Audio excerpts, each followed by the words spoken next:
And here we go. Wednesday, December 8th, 2021. Ermanni and Edwards, the bottom line, Woodward Sports Network. Ryan Ermanni, Braylon Edwards. Mr. Braylon Edwards, good afternoon to you, my friend. What's up, my brother? Speaking of what is up, your gear is on point this week, man. Hey, listen, I mean, man. not that it's not every day, Right. but that particular sweatshirt with the block M takes me back to, I feel like, the 1989 NCAA Final Four. Ramil Robinson. Yeah, man. You got Glenn Rice on that team as well. Shout out to, once again, John Yu, Pro Sports Zone. They do a great job over there. But I think I might be a Red Wings jinx. You know, I call myself, ESPN, TNT. I said, let me get involved in the NHL season. Let me dive into the Red Wings. Let me see them win 6 in a row. I think I was a jinx. They lose they lose 2-5. And I didn't get no shots on goal, so I'm more excited to talk about it after the game. So I feel bad. You are no jinx, my friend. Maybe I need to start watching. But in terms of the gear, I apologize if I'm coming in a little hot on Michigan for the fans out there. It'll only be through January 11th after we win the national championship. That's what's up. Tom Mazawey, good afternoon to you, my friend. Hey, fellas, good to see you. Last night, trying to find the Wings game. Lucky I got the Xfinity walkie-talkie remote. Yeah. And I said Red Wings, and it told me it was on ESPN Plus. I had to re-sign in to get my ESPN Plus again.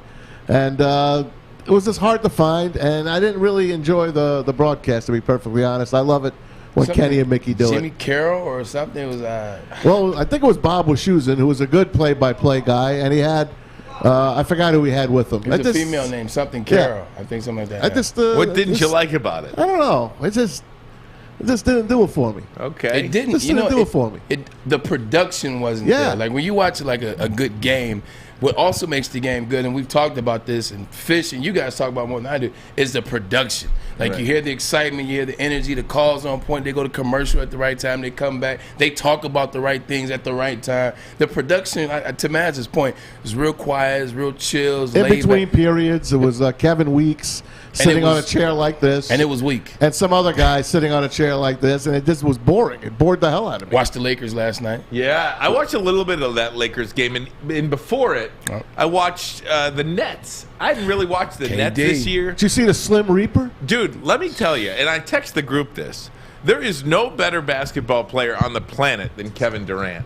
What he can do with the basketball is just not...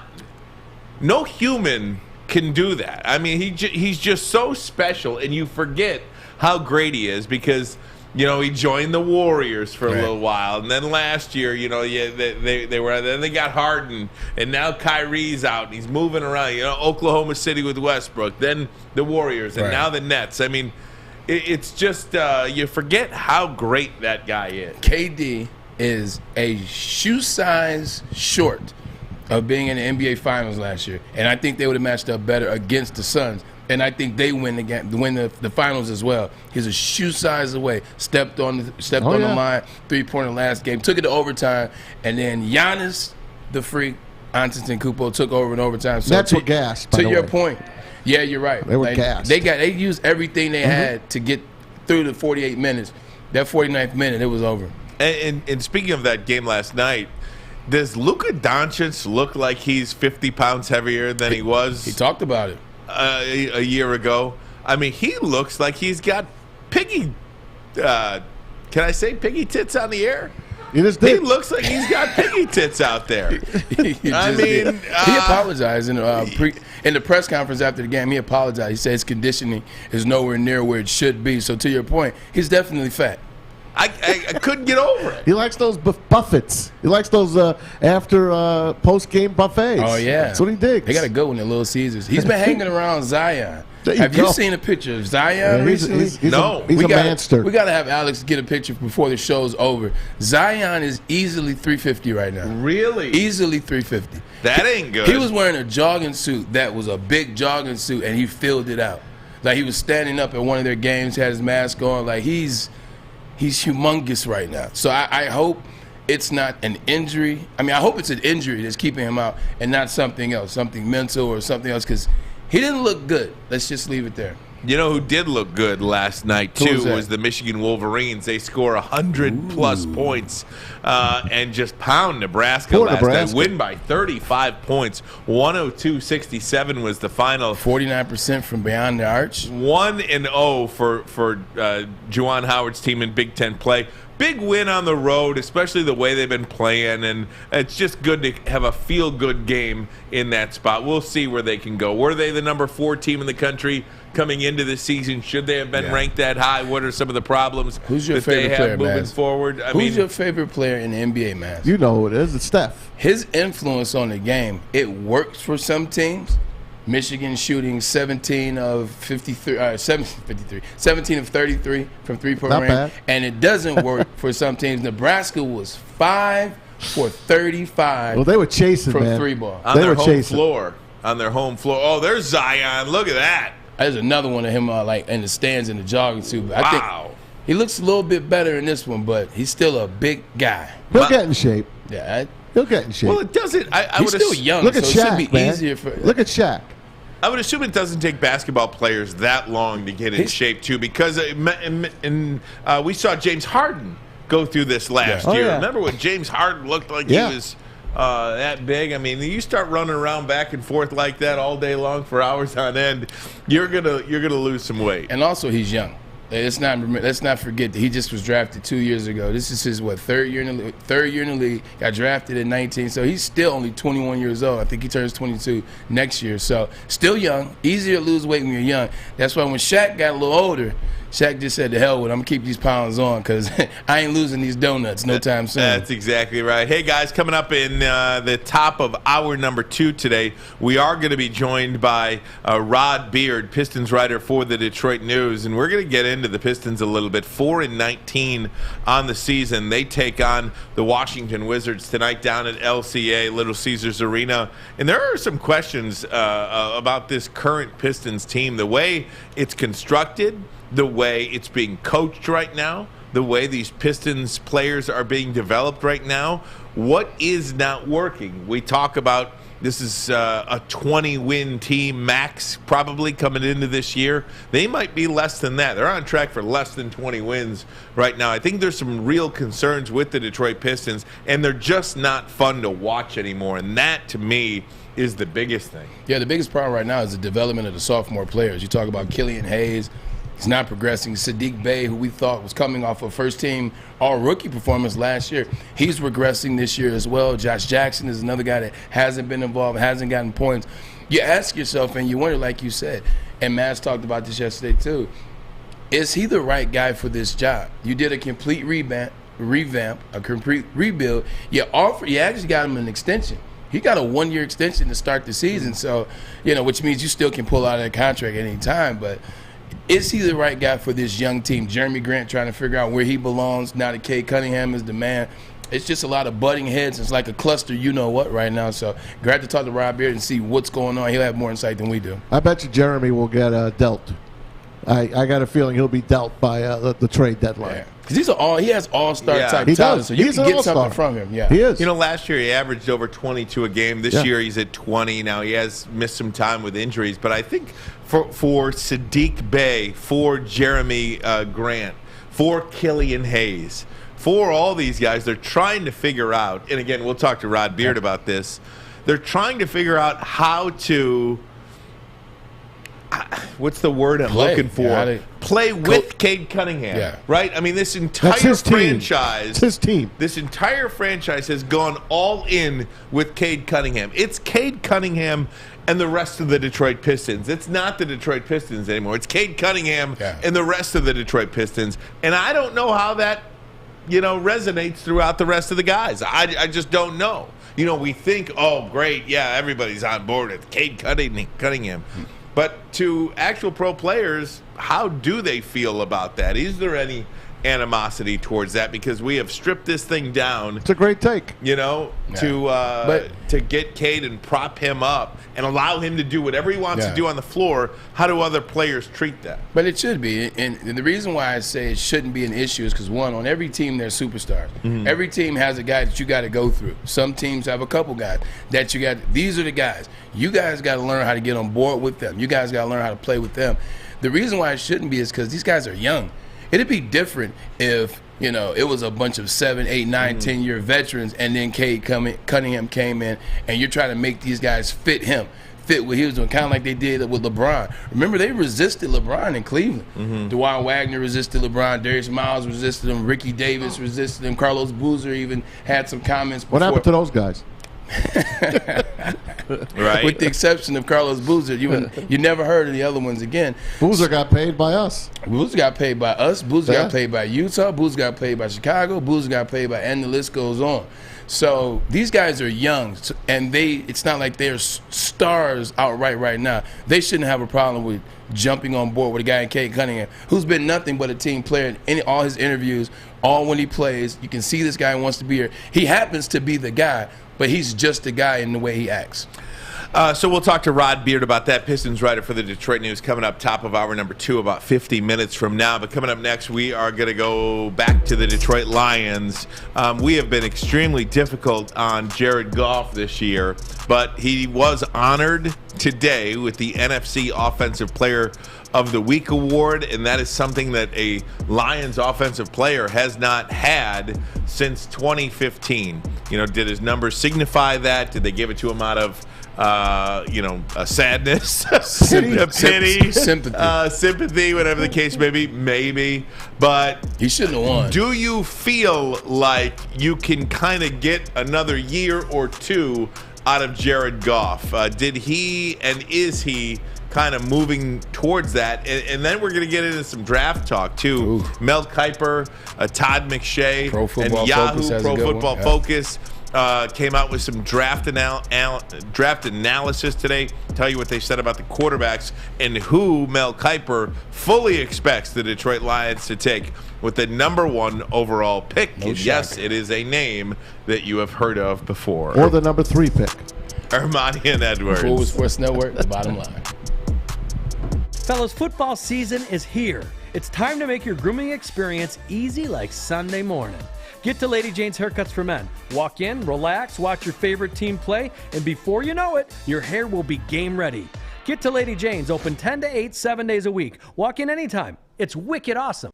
Make sure you download the Woodward Sports app in the App Store and the Google Play Store today. Take Woodward Sports with you wherever you go and listen live on your phone or mobile device. Hey, everybody, it's Maz for our studio sponsors and, of course, the place I put my sports bets in, mybookie.ag, mybookie.com. Don't forget, you first-timers, give it a try because guess what? They're going to double your first deposit. All you got to do is use the promo code Woodward, and you get up to $1,000. So if you put $100 in, they'll double it to $200. If you put $1,000 in, all of a sudden you look and you have $2,000 in your account. The best part, MyBookie accepts everything from credit cards to well-known cryptocurrencies like Bitcoin and Litecoin. Also, you can withdraw from crypto if you'd like to do that as well. This Saturday, UFC closing down 2021 with UFC 269. It's the World Lightweight Championship fight between Charles Oliveira and Dustin Poirier. This fight accounts to a coin flip. Guess what? Someone is not going to answer the bell in this one. So get on board. Don't miss out. Double your first deposit all the way up to $1,000. Use the promo code Woodward. Bet anything, anytime, anywhere with MyBookie. If you have a gambling problem, please call the Michigan Gambling Problem Hotline. 1-800-270-7117.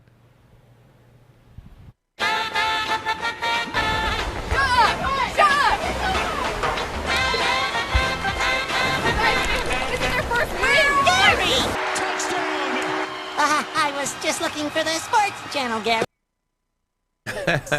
Shout out to Justin in the back for editing that. That was amazing edit by Justin. Very good. Clap it up for Justin, everybody. Good stuff by Justin. Very good. Kristen Harper. We love our team here Yes, at sir. Woodward Sports Network.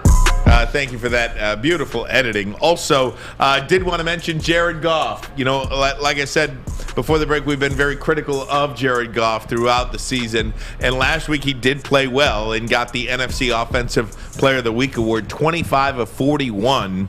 296 yards, 3 touchdowns, 1 interception. Hardly Player of the Week statistics, in my opinion. But, You know, they did get a win. Their first win in 364 days on the calendar. That is incredible. So maybe for that fact, you give them the award. But Aaron Rodgers happened to be off. So that was one great quarterback that sat out. Tua got a win. He had a pretty good day. But there was one guy that had a hell of a day that didn't get the award that probably should have. Who's that? Only thing about that, though, is as I was looking it up, Maz and I were talking about it. Kyler Murray came back, missed 3 games, came back, went on the road to Chicago. Ugly weather. It was an ugly game. It's not what they're used to. He's not used to the weather. Had 2 touchdowns rushing. He had 2 touchdowns passing. He was 11 to 15 for 123. Once I went back and looked at that, I was like, that's 4 touchdowns. It's 4 touchdowns, but it's an ugly 4 touchdowns against a team nobody likes. Meanwhile, with Jared Goff, you know, he played his best game. He played maybe tied for his best game. Had 295. It's pretty good with the QBR.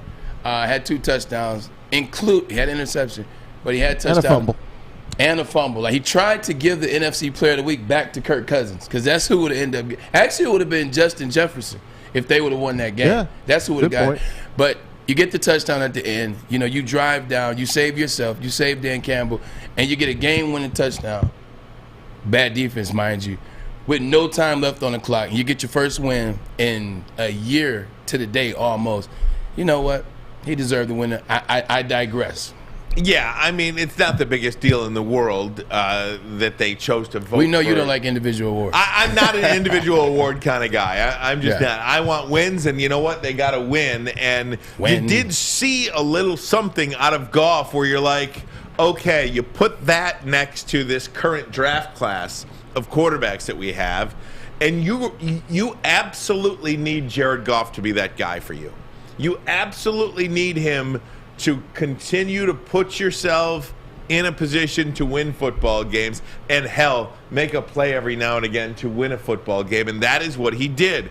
Braylon, I want to talk to you a little bit about some of the draft situations that happened today. So Mel Kiper Jr. and Todd McShay came out with a draft write-up on ESPN.com today. Yahoo and Pro Football Focus had one as well that specifically kind of focused on the Detroit Lions.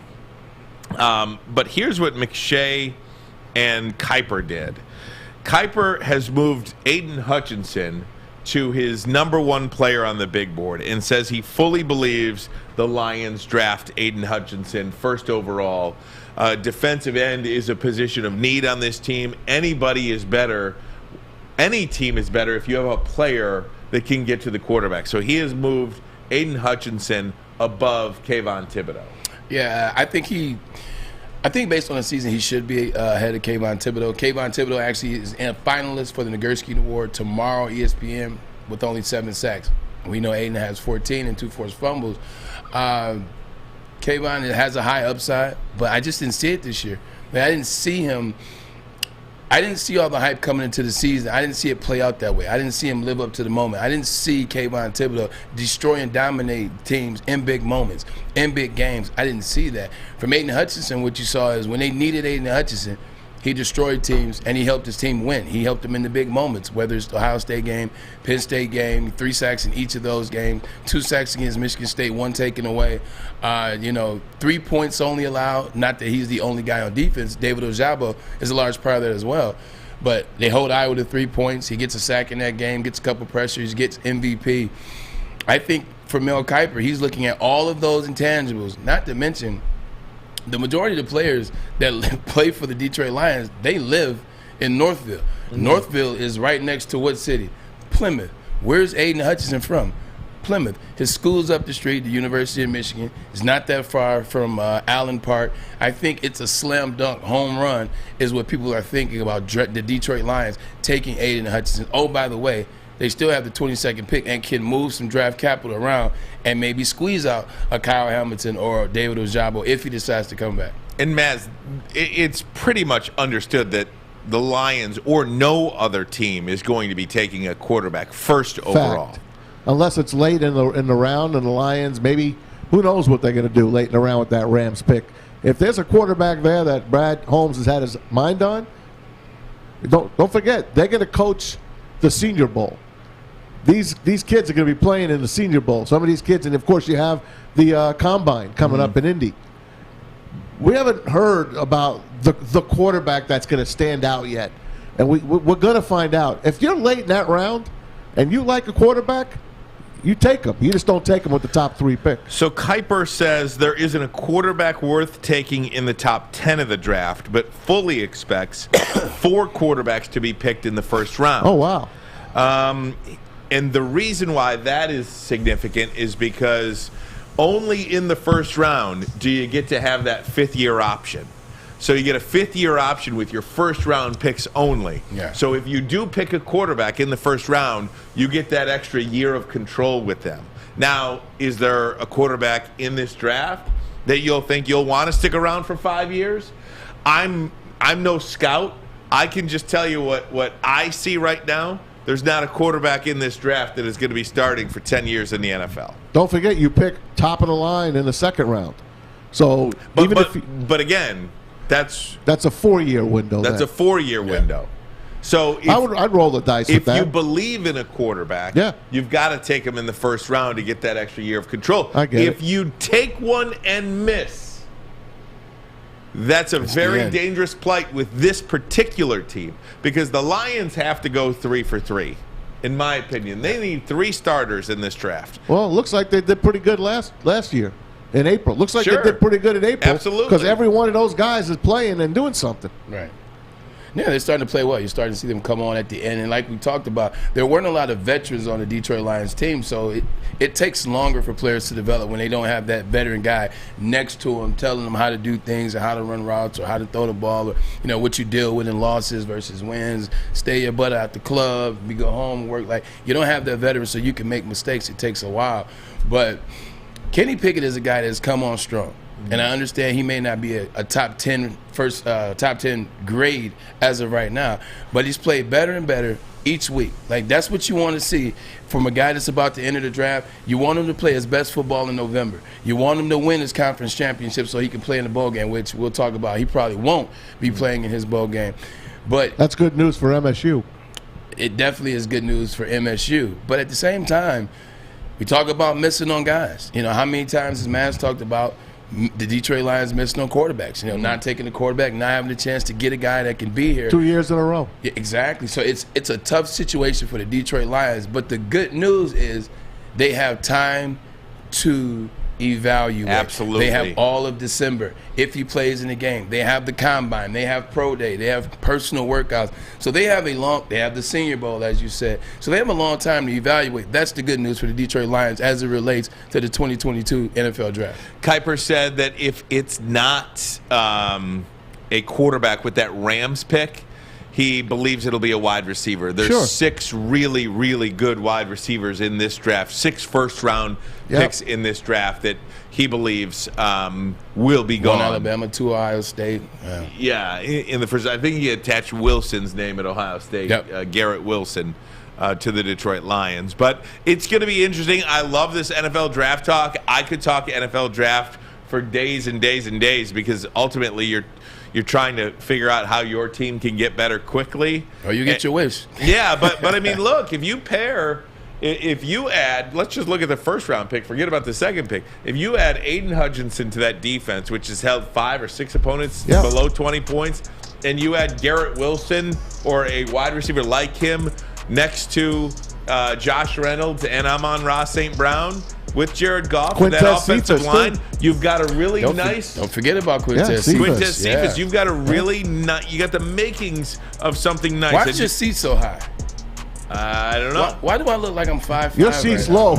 Your seat's low. Jesus Christ! I can't wait till this commercial break. Now. I love it. My feet are touching the ground right now. It's so good. I will say, Kuiper went on to say that there is no first-round running back in this class. He has Kenneth Walker lumped in with Breece Hall of Iowa State and Isaiah Spiller from Texas A&M as solid second-round picks. What happened to Bijan Robinson from Texas? Man, he was good early in the year. He and Texas, but he just faded into the abyss. I liked him a lot early in the year. Dan Campbell talked about winning despite not playing the perfect game. Also, how this win equates to his first win as an interim coach when he was that in Miami. More Lions talk. They head to the Denver Broncos, the Mile High City. They are 8-point underdogs on Saturday. You'll hear from the coach coming up next. Ermanni and Edwards. Woodward Sports Network, the bottom line. Hi, I'm David Hall from Hall Financial. Did you know mortgage rates are still at generational lows? If you haven't refinanced your home loan yet, there's still time. Now is your second chance to refinance. You could lower your monthly payment, eliminate credit card debt, or even take cash out by using your home's equity. Call Hall Financial now to get started with your free 5-minute mortgage review. 866-CALL-HALL or chat with us online at callhallfirst.com. Opinions are like ear holes, and we're putting ours in yours. Well, that's not winning joint. It's Woodward Sports. Hey guys, want to find out how to start a job in an industry that is always essential? In case you don't know what that means it's always necessary. It will always be needed. Well, visit northwesterntech.edu to find out how you can be a part of the heating and cooling industry. Visit northwesterntech.edu. 77,000. I told you where. Now let them tell you why. Visit northwesterntech.edu. All right, Dan Campbell and the Detroit Lions, a one-game winning streak, as Maz calls it. The ever-popular one-game winning streak. One game at a time. They go to Denver this Sunday, 4:05 game against the Broncos. Denver, an 8-point favorite against the Detroit Lions. DC talked about not playing their perfect game, but still getting a win, and that's very important. Take a listen. Yeah, well, look, I think that's what this league's about a little bit. And you're striving for perfection, knowing you'll never get there. But ultimately, it's got to be about, man, you got to be one play better than your opponent. And I think it does say something to our guys. They just hung in there. They continue to work and to be able to go down. And look, here's one of the things I'm most proud of is that we finally finished a game with the ball in our hand offensively. You know, we put our defense out there so many times to hold up, and they've stood their ground. And offensively, man, you want to be able to end these games, whether it's in kneeling it down or you're finishing it with the ball in your hand. So that was good. And there again, we just made one more play than they did. I didn't say this. I do need to say this. Certainly, St. Brown had a huge game for us. I kind of gave you guys game ball winners. But St. Brown offensively, I thought Josh Reynolds, Jamal Williams, and Brock Wright did well as too. So that's, Dan Campbell talking about this one. And it is an interesting thing to point out, too, that usually it's the defense at the end of the game being tasked to kind of hang on or hold, hang on, fight. But it's the offense that got the job done this time. Yeah, they had a chance to be on the field at the end. And the good thing about it is both teams want to be on the field at the end. And this is just football mindset. Defense wants to be out there because they want to get the stop. Offense wants to be out there because they want to get the win. They want to take care of business. And you saw a little bit of both of that. Defense came up with huge stops on the 2-point conversions when they had to. And in the offense, they go out there. And they, let's keep in mind, on the 2 previous possessions before the last one, Goff threw an interception, and then he had a sack fumble and a play that was a bad play by himself. So to be able to go out there after 2 plays, shake those 2 plays off, that's one thing we have not seen Goff do this year. Well, there's a couple things we haven't seen him do. This is one of the main ones. He hasn't shaken off plays. When he's made bad plays, it usually has started a trickle-down effect throughout the rest of the game. He was able to throw an interception, come back, have a fumble, and then because of that stop on 2-point conversion by the defense, get some momentum, and be happy, and go down there, shake that off, and throw the touchdown to Amon-Ra St. Brown. So that was a good job by him, and just shedding it, having it what we call short-term memory. He forgot about those plays, and he remembered, I am Jared Goff. I have been here before. I have been to the Pro Bowl. Let me take my team down there. Let me trust my wide receiver. Let me trust my players. Let me trust my coach. And they got the win. Tom Mazawey, speaking of Jared Goff, you have some news. What's happening out there at Lions camp today, my friend? Yeah, there's a little cold flu bug going around. Not COVID, they say, but it's gone through the locker room. It's affected media today. They just started talking as we speak. Corey Woods just sent us some fresh sound. We'll get it on to you. But Jared Goff took today off. He's not feeling great, so he's home resting. The rest of the guys are there, from what I understand, but it is not a COVID bout. It's just a flu bug, cold bug. I think we're all getting it pretty much, but anytime you cough or sneeze, everyone thinks you have COVID. That's just the way it goes now. But how about Penei Sewell? He was not 100% on Sunday. You better start using elderberry. That's what I use. Dan Campbell said he was not 100%. He has a shoulder injury, but he told the coaching staff, I'll be fine, I'm playing. So he played through it. Pro Football Focus came out this week, and he is one of the higher-rated offensive tackles in the NFL right now. The kid's playing his heart out. You saw what he did against Aaron Donald when they played the Rams. He's not afraid of anybody.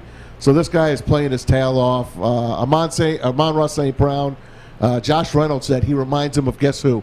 Robert Woods. Really? Yeah. So wow. that was a nice compliment to hear. It's a really from, good compliment. From Josh Reynolds. So Lions on the lookup. They play Denver. Denver coming off that loss. We'll see if they can control Teddy Bridgewater and that Bronco team. And we'll see what Dan Campbell has to say about this flu bug going around now. Here's Dan Campbell talking about that. A little bit of this sickness going around, and so we're trying to somewhat eradicate it if we can. So we adjusted, just kind of split it off to where offense is in the morning, defense in the afternoon, and see if we can limit exposure to each other. So.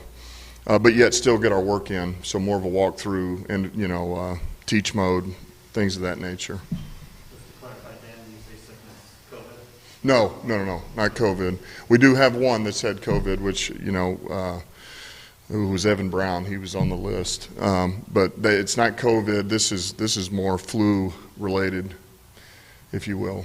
Yeah, Coach, why is it important to have a relationship with the quarterback? Can you just explain that a little bit?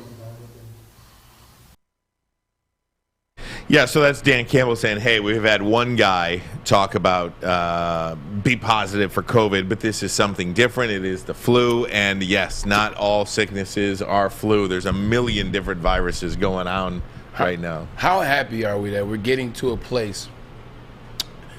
Let me rephrase that. How happy that we're now getting to a place, which is not rephrasing, it's the same exact sentence.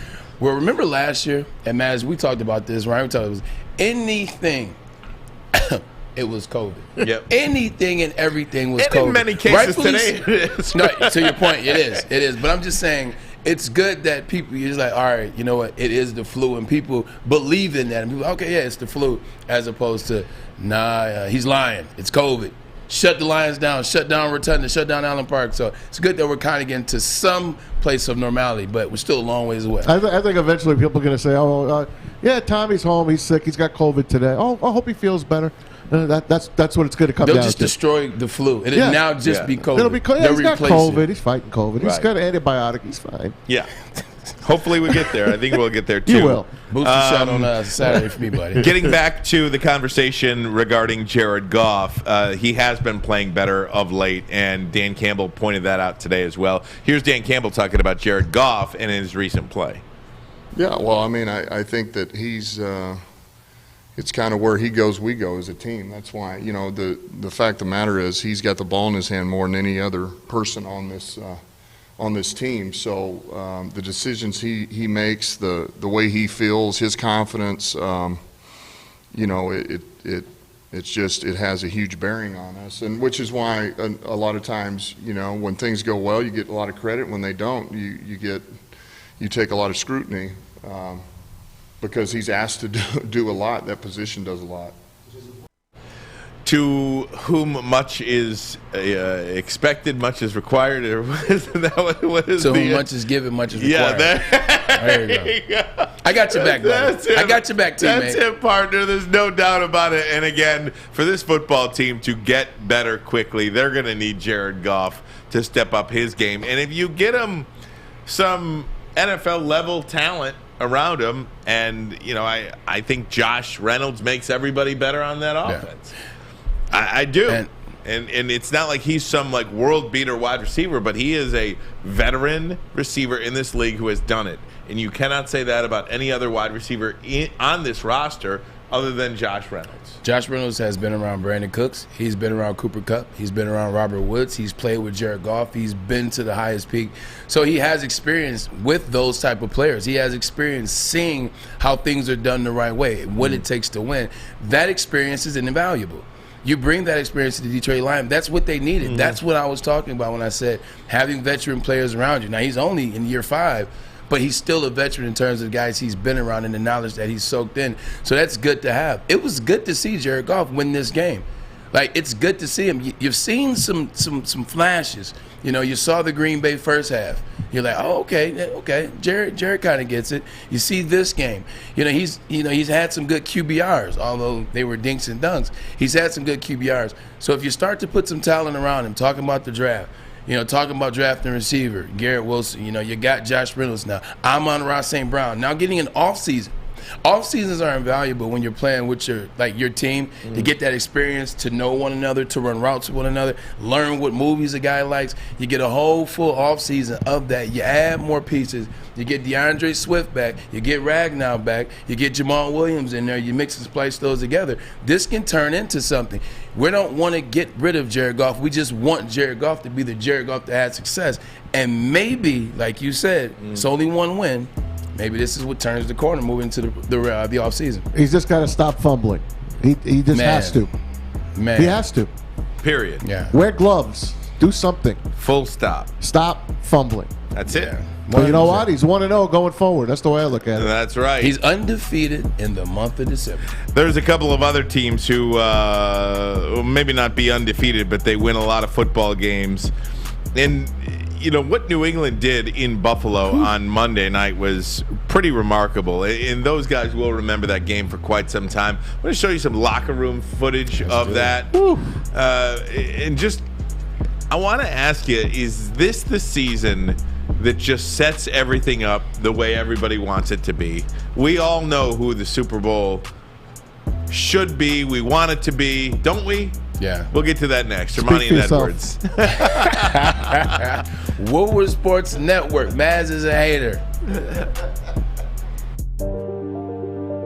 I'm looking to bring on another HVAC tech right now. We're recruiting 5 to 10 techs a month. We're looking to grow and expand. Every new tech we hire is from Northwestern Tech. The hands-on training is fantastic. They're always my first call. We love hiring Northwestern Tech grads. They come out trained and ready to work. Our program is only 10.5 months, and our next classes are starting soon. So why wait? I'm looking to hire a graduate of Northwestern Tech. Northwestern Tech. Northwestern Tech.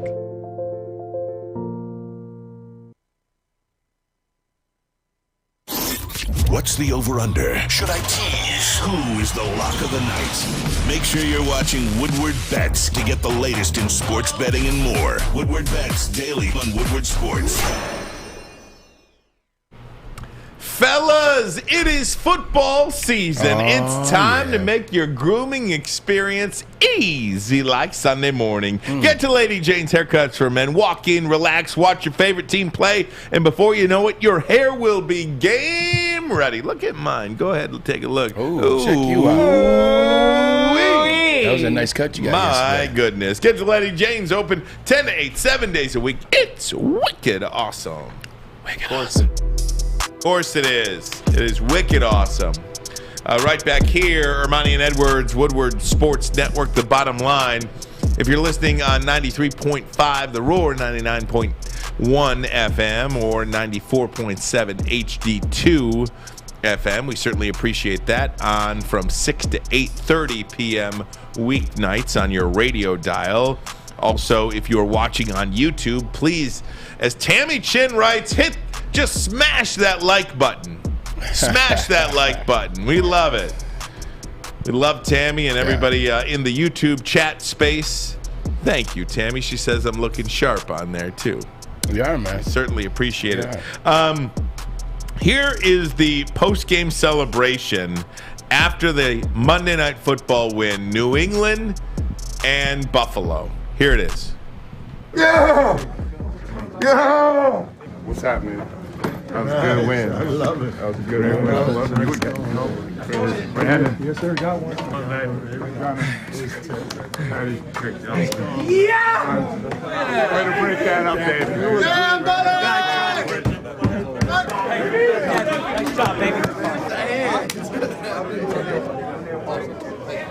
baby. 60 minutes, Just two quick things for me, and then I'm going to turn it over to our orator. That's why we practice in this. Tonight, though, is one of those nights, fellas, that you'll remember 10, 15, 20 years from now. You won't remember the cold. You remember the way we responded. It ain't going to come to us easy, fellas. We're going to have to fight and claw and scrap. And on Monday night, Buffalo, snow, wind, hostile environment. Nonetheless, how do we feel about a Monday night victory?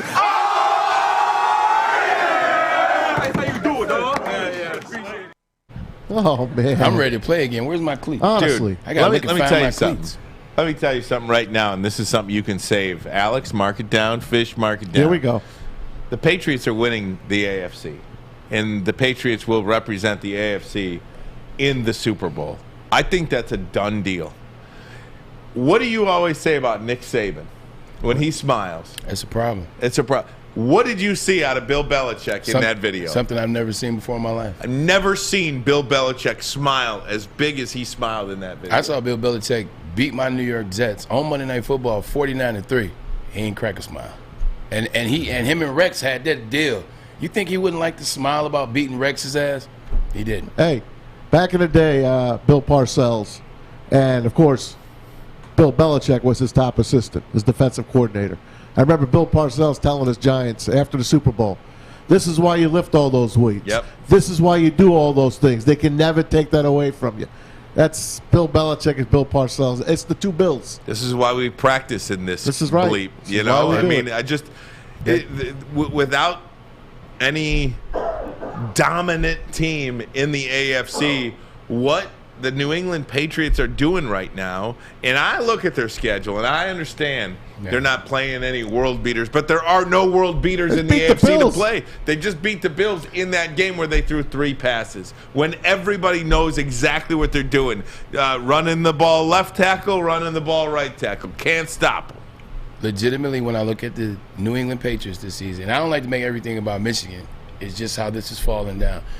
I look at Michigan, I look at the New England Patriots, and I see similarities. Everybody was talking about the New England Patriots coming into the season. It's over. Belichick is done. It's time for him to move on. He's made too many mistakes in letting players go. He's rubbed too many free agents of note the wrong way. Got rid of Brady. He pushed Brady out. They're not the same New England. They won't do it. They start off the game, they lose 4 or 5 to start the season. I told you, it's over. Same thing with Michigan coming into the season. 2-4 last year, fire Harbaugh, do this. All that did was bring those coaches and those players for those respective programs together. This Patriots team is together. All those defensive players that you forgot set out last year for COVID, they came back this year. They were hungry. They were pissed that they felt they let their team down last year. Those guys are playing together. They got Mac Jones going in the right direction. The assistant coaches are all coaching as best as they can. Belichick is now opening up. He's having some fun. He's not going to have too much fun, but he's having some fun. Like you said, they are probably going to represent the NFL in the Super Bowl. I'm still sticking with my pick because that's what I do, but I think you got a good point there, and you might be right. You've been right all season, hell. Don't forget the horseshoe. That's all I got to say. Colts, yeah. No, as of right now, the New England or the Indianapolis Colts are not in the postseason, but they will get in I believe, How when funny it's all is said that? and done. Currently, they're not even in the playoff, but most people, most analytics, most analysts have them as the 5th best team in the league, or the 4th best team in the AFC. I think they started out 0-3 and have won 7 of their last 10 games. Yeah. So, I mean, that's kind of one of the reasons why they're not in right now. Matthew Judon had a quick jab at Mac Jones. Take a listen to this. Funny. You know, just hats off to the offense, really, everybody. Probably besides Mac. He really ain't do nothing besides hand the ball off. But, This team's having fun, man. There's no more dangerous team than one that's having fun, one that's locked in, and one in which Bill Belichick is smiling. And Greg, what did I tell you about that guy? Belichick or Judon? Judon. Said it was the best free agent pickup in a long time. You said it was the best free agent pickup in a very long time. And this was, by the way, a while back. This isn't recently. He said it probably around week 4. Guy's a stud. And New England does not spend money on anybody ever, and they chose They to did spend last money year. on him. Yep. And What's they took that him tell from you? who? They took him from the Ravens. Yeah, what's that tell you? Weakens the Ravens, They makes knew. them even better. Hey, no, it's been fun to watch. Do you think, because now I got to see it. Yeah. I've got to see it. I'm rooting for it. For predictions out the window on who I thought was going to the Super Bowl at the start of the year, I absolutely have to see Tom Brady and the Bucs against Bill Belichick and the New England Patriots in the Super Bowl now. I got to see it. I'm rooting for it, and I think most people are too, or are they? Who are you taking in that Super Bowl? Like, are you going with Tom Brady not losing in those moments, Tom Brady being the guy he is? Are you going with Belichick, who's probably game planning for Tom Brady and the Bucs as we speak? Are you going with Brady or are you going with Belichick? Because it's not going to be the Bucs versus the Patriots. It ain't It's just Brady, Belichick man. versus Brady. It ain't just Brady. It's Gronk. And it ain't just Belichick, it's Judon. Yeah. But I'm just saying, Brady and Gronk against Belichick. You got against some Gronk on your Belichick. shirt. Brady and Brady and Gronk. I give up, man, because they're unstoppable. Second scoring tandem of all time behind Marvin Harrison and Peyton Manning. Wow. Do you want to see it, Maz? And do you think most people want to see it? Well, a lot of people want to see it. Matter of fact, I read something. One of the television media guys said it would be the most watched event ever, and most people want to see it. I say most televised, most eyeballs on an event, more than the 95 million people watching the OJ chase. I'm just telling you what he said. More than the 150 million people that watched Dallas. Who shot JR? Hey, yes. Hey, I know about that. She was hot. I know Mary about Crosby that. was hot. By the way, How pissed were you found out it was a dream Oh sequence? man, that was Bobby when Bobby died. JR really got shot. JR really did get shot. Yeah, hey, Alex, do you want to see Tom Brady and Belichick in the Super Bowl? Yes. Sure. Is that the end all be all right now? You think? I don't know if it's the end all be all, but it'll definitely attract viewership. I think it's better than a Packers Bills Super Bowl. Yeah, I'd watch it. I mean, I'd watch. Gronk. You guys have been very. I'd watch any Super Bowl, whether it's Patriots, Bills, What or if the Grey Cup was Bucs, on? Packers, Fish, turn your mic off. Fish, turn your mic off. Oh, Shut up, Fish. I am buzzing for son. Oh, I'm coming in with Grey Cup gear on Friday. Maz, you better be impressed. Cut his mic off. Cut his mic off. I'm gonna book Braylon, he's in charge of his mic. Grey Cup. Fish, I'm going to book the Grey Cup MVP for us on Monday. The Grey Cup MVP. You know, one of the reasons I just took Monday off now. Getting back on track, though, one of the reasons about this being the most televised television event, if it does happen, is because something, Braylon, you said in our pre-show meeting. People love storylines. People want a story to be told. You know what I mean? It's a story that everyone knows. Yeah. Like if you're a kid and you're 7 years old and you're a football enthusiast because your parents are, you know who Brady is. You know where he used to play. You know Belichick. If you're 10, if you're a woman, if you're a man, if you're old, if you're young, everybody knows Belichick, the Patriots, and Brady's history. This will be the best storyline of all time. Maz and I were talking before the show started. I said the only thing I can think to compare it to is if somehow Jordan would have played against Phil Jackson. That's the only thing I think I compare it to. Storyline would be the best story in NFL history as it relates, especially all coming together at SoFi in the Super Bowl in Los Angeles. I think it would be the best story ever, and I think it would be the most watched Super Bowl ever for years to come. I don't think I can handle Al Michaels at Collinsworth. I can't handle him as it is. Stop hating on Al Michaels, man. That guy's a legend. Why do you hate Al Michaels so much? Because I just think he's just I don't know. He's just love Al Michaels. He's just legend. not likable. He's just not a likable guy. He's swarmy. It's not a friendly broadcast. It's just not a friendly broadcast. I'm not a fan of the other guy, but I like Chris Joe. Collinsworth. Chris Collinsworth. I'm not a fan of him at all. Nothing burger. I think they look at each other lovingly with mirrors as they're doing the game. That's how I picture them doing a game. Al Michaels radioing down to the truck. Hey, I need you got to shoot the booth again. You got to come up to the booth again. Show us again. That's how I picture it. Might be some truth to that. How about Tony? Give me Jim Nance and Tony Romo. Hey, gang, we're going to be talking to Rod Beard, Detroit News Pistons beat writer, coming up top of the hour, about 10 minutes from now. I do want to talk about a couple of college football coaching notes to get to. Mario Cristobal down at Miami. What does that mean? Is that a better job than Oregon right now? I don't think so. He couldn't speak Spanish at Oregon, so this is a better job. I think for him. what Braylon has to say, and also Brian Kelly with a major hire down there in Louisiana State University. We'll tell you who is going along with him. We'll do it next. Ermanni and Edwards. Woodward Sports Network, bottom line.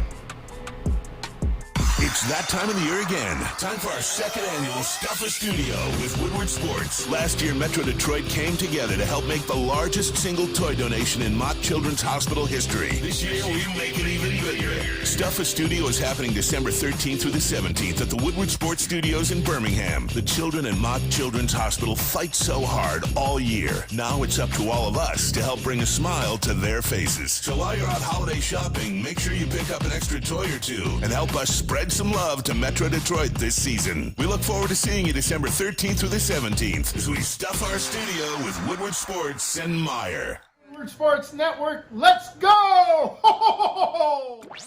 Your Detroit alternative to the normal sports blah, blah, blah. It's Woodward Sports. Couple of news and notes from college football. Brian Kelly has hired McNeese State head coach and former LSU assistant coach Frank Wilson to his staff.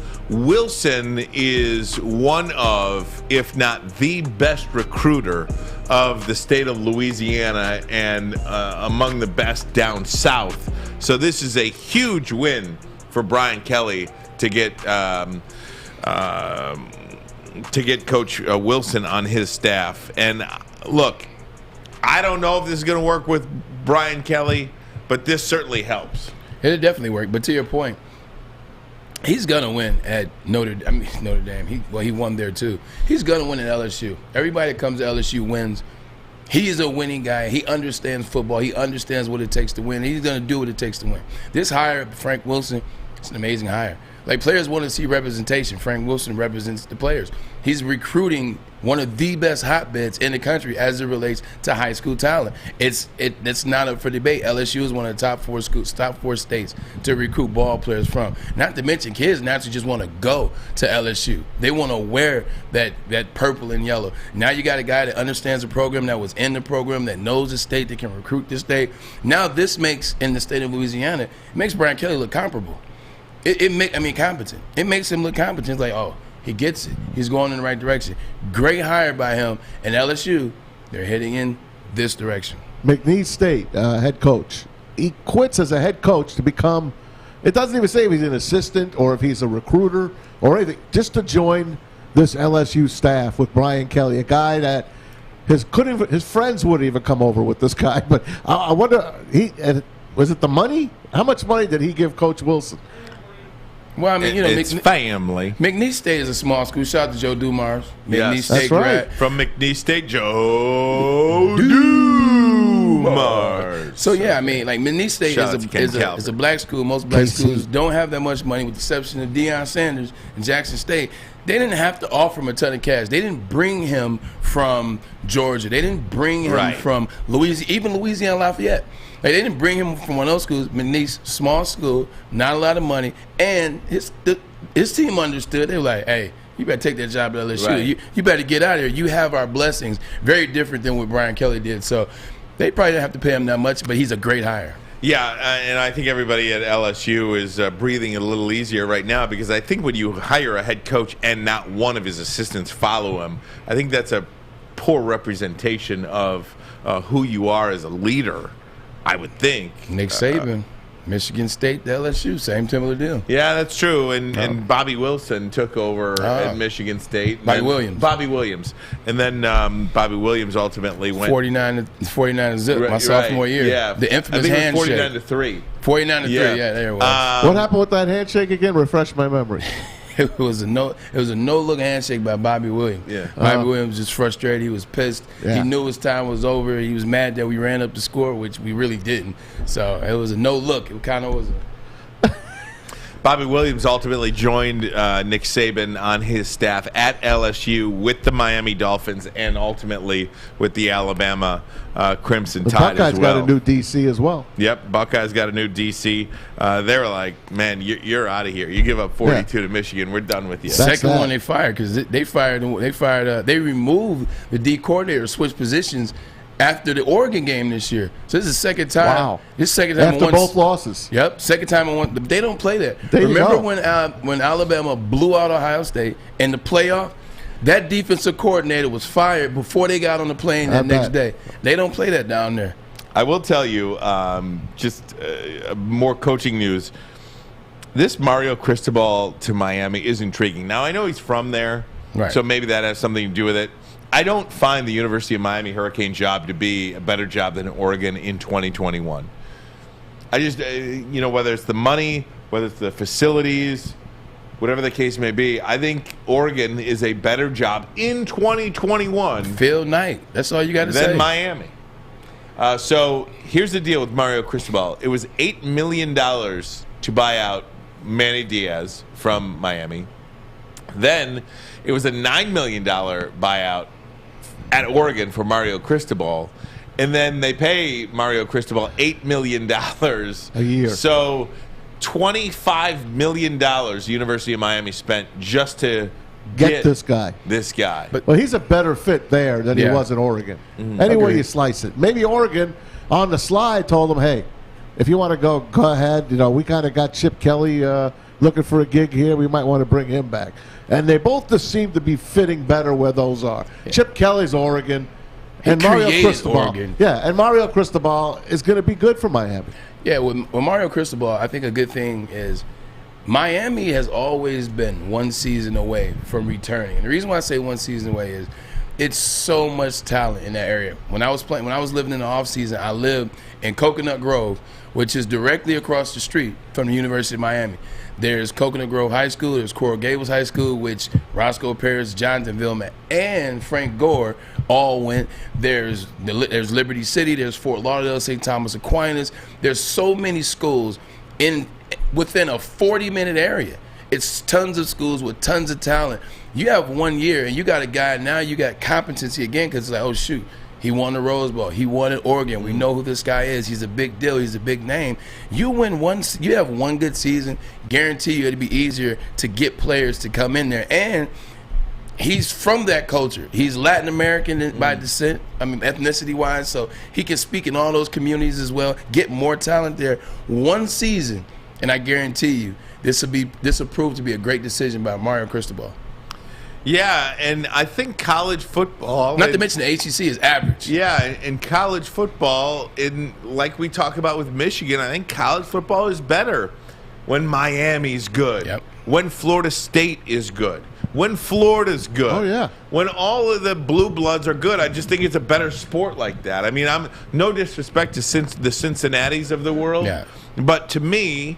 And I like to believe I'm a staunch college football kind of guy. I would rather see a blue blood in there than Cincinnati. It does nothing for me to see Cincinnati in the college football playoff going to lose by 3-4 touchdowns to Alabama. It does nothing to me. Probably 6 or 7. But just imagine that Miami game against Michigan State at the beginning of the year. You got Mel Tucker and Kenneth Walker on one side. You got Mario Cristobal and a good Miami team, and it's a night game. That's a much different game. That's what that game should have been, but it wasn't. Now, maybe it can be. Yeah, I like it. Guys, we're going to take a break. When we come back, we're going to be joined by Rod Beard, Pistons beat writer for the Detroit News. Pistons and Wizards tonight at Little Caesars Arena. Pistons 1-9 in their last 10. I think they lost 9 in a row, actually. So, not to mention that last loss, we know who it was against. It was against OKC, who lost by 73 the game before that. Worst record in the league. They scored 42 points in that fourth quarter. Lots of problems, seemingly, with the Detroit Pistons. But Rod Beard will have the silver lining for us. We'll tackle it with Rod next. Ermanni and Edwards. Woodward Sports Network, the bottom line. Okay, you thirsty little spin goblins. I want you to pedal into the next dimension. Spin it! Spin! Spin! Uh-oh! Carmen's falling behind. Let's give her the hiss of shame. Spin! Spin! until you bleed! Don't ride the bike of shame. Come to Planet Fitness and find your own lane with tons of equipment, free fitness training, and no hissing. Join today for just $10 a month. Woodward Sports. Missed part of the show today? Watch again on YouTube or download the podcast anywhere you listen to podcasts. I'm looking at my Fowling champions right here, Braylon Edwards and Ryan Ermanni. What is Fowling? Well, you got to go. You got to go to Fowling Warehouse. Hey, guys, what is Fowling? Explain to my peeps. Fowling is what Ryan and Braylon do best. What you do is you take a football, which Ryan and Ryan knows how to throw very well. You line up the bowling pins on top of a little platform, similar to actually the way in which they would be in bowling lanes, which you know all about, Maz. You try to knock them down. You be the first team to knock them down. It's teams of 2, and you go back and forth like beer pong. You guys know how to play beer pong. But guess what? If you hit the 5 pin on the first throw and you knock it down, and only it, Alex, what is that thing called? Strike. No. Oh. I'm not a champion, so I don't know. What is it called, Fish? Oh, boy. Boink, right? There it is, Fish. I knew Fish would know. Whoop, there it is. Boink for the win. Amazing game. Ooh-wee. And Amazing what goes game. off in there? It Chris goes off. Hutt. Don't forget the foghorn train goes horn. off. Oh, yeah, the freighter. Yeah, the freighter horn goes off if you knock that 5 pin Very down. good. Fowling is throwing a football at bowling pins. If you didn't know what we're doing, make sure you go to Fowling Warehouse in Hamtramck. Ask for Chris and Noni Hut. Chris invented this game, and it is everywhere now. Tell them Maz and the gang sent you. Don't forget 2 ways to play: $10 unlimited open play or a private lane reservation as well. Over 100 beers, a $2 mystery beer machine, multiple full bars, and you get to bring your own food in. So come get your foal on. key. Check them out at fowlingwarehouse.com. Ooh-wee. That's right. Well, BYOB, man. Well, BYOF, I guess. Bring your own food. There you go. Let's bring him in. The one, the only Rod Beard, Detroit News Pistons beat writer. You can follow him on Twitter at @DetNews. Rod Beard. And just so you know, Rod, I got my yearly subscription to the Detroit News today. I got that. Did that online. I get it, too. For whatever reason, like, my subscription came up. So today was the day that I resubscribed, my friend. Thanks for the time. How you doing, bud? Oh, I think you're on mute, or we can't hear you. Can you guys hear him? That's Rod. Rod, unmute yourself. Rod, unmute yourself. Do you see that in there? Uh-oh. There we go. Rookie mistake. Oh, yeah, there we go. There we go. Baby, yeah. We only been in this doggone pandemic for 2 years. We're still figuring this out. Thanks for having me on, guys. It's all Good to good, see man. you, Thanks, Rod. We love having you on. Rod, you were the guy I wanted to talk to today because I always feel like you can help me control my emotions in this regard. I'm very disappointed in the Detroit Pistons this year. Is that disappointment warranted, justified? Let me ask you this. What were you expecting? I was expecting them to win a few more games. How about some fun? I was expecting them to just look better. I mean, they don't look like they're not a fun team to watch. They're boring out there. I was expecting to see some development from guys. I kind of get a sense, and I'm and feel free to react to this, not to hijack the time. React. I feel like this team, whether it's Jeremy Grant, Sadiq Bey, Killian Hayes, or whoever's on the floor, doesn't know what to do on the same floor as Cade Cunningham. I feel like everybody's just kind of like, this whole organization has been like, here you go, here's the wallet, here's the keys, here's the organization, Cade, and everybody else is kind of like, okay, what's my role now? What do we do? What do we do with this? No, and I think there's something to that early in the season when Cade Cunningham missed training camp, missed the first couple of games of the season, this was Jeremy Grant's team. And he was the scorer. He was the main guy that they went to for everything. And now you're starting to see that level off a little bit where there's Cade starting to score 20 points a game. That average is starting to pop up. He's hitting a few more threes, and they're learning to work around him. More than that, though, it's Cade with the ball in his hands and initiating the offense, where we saw Killian Hayes doing a lot of that early on. So this is the transition that we're seeing now is Cade's going to do a little bit more of the facilitating, the creating. He can get in the lane and create his own shot. But what we haven't seen is him just taking over a game and just being, I'm that dude. We've seen Jeremy Grant do it. We know he can do it from last year, but now we've got to see how Cade can defer and take over when necessary, and he gets a good handle on that. And again, he's what, 20 games into his rookie year, not even 20 games. It's going to take some time. Yeah, these guys are young. These guys are young, Rod. They're very young, and I understand that, and they're trying to find the connection. Cade obviously is going to be the guy. We've seen flashes. We know that, 1, he's a leader, 2, he's a team guy, 3, he can play ball. He can play. Yep. So I'm excited for all of that. And they just have a lot of young players. My question is this. They extended Dwayne Casey before the season. It was only a 1-year extension, but it was an extension nonetheless. Is he the right guy to bring this team along? Dwayne Casey has had a lot of success, but with a lot of veteran guys. Is he the right guy to bring this team along? I'm asking because I don't know. Yeah, and it's interesting. I just wrote about this for a piece for tomorrow. There's going to be a lot of finger pointing at Dwayne Casey and say he's guiding this thing wrong, or he isn't the guy to go in the future. But the main point is what you just pointed out is he's making $7 million a year, and I think he's still got 2 or 3 years left on that deal. Who's scratching out that check to give him $20 million to go away and to bring somebody else in who's going to right the ship if that's what people are looking to do? I think when they brought Dwayne Casey, the top thing was he's a player development guy and he's a relationship guy. If you judge him on those 2 things, he's done well in both. He's created a roster of young guys and made them better. Is Sadiq Bey better than he was last year? Yeah, a little bit. He's different, but he's better. Is Isaiah Stewart better than he was when he came in the draft? Yeah. Killian Hayes, still some time to figure that stuff out.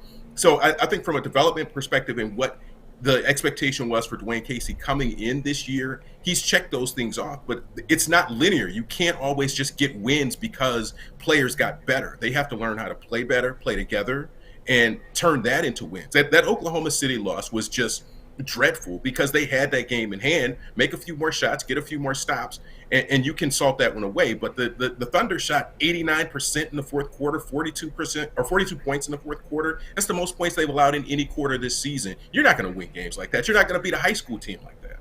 Yeah. Rod Beer joins us. Detroit News, Pistons beat. Hey, Rod, welcome in. I wanted to ask you about this team at the trade deadline. Is Jeremy Grant still going to be here at the trade deadline? And what other players do you think might get moved? I don't think Jeremy Grant is going anywhere. I think he's a fundamental piece of what they're trying to do, and he's that veteran. What other veteran are you going to bring in to kind of solidify all of this? If people are saying Jeremy Grant isn't the guy and they're not scoring enough and the offense is ragged, that's your leading scorer. You want to send him off somewhere and bring in who for what?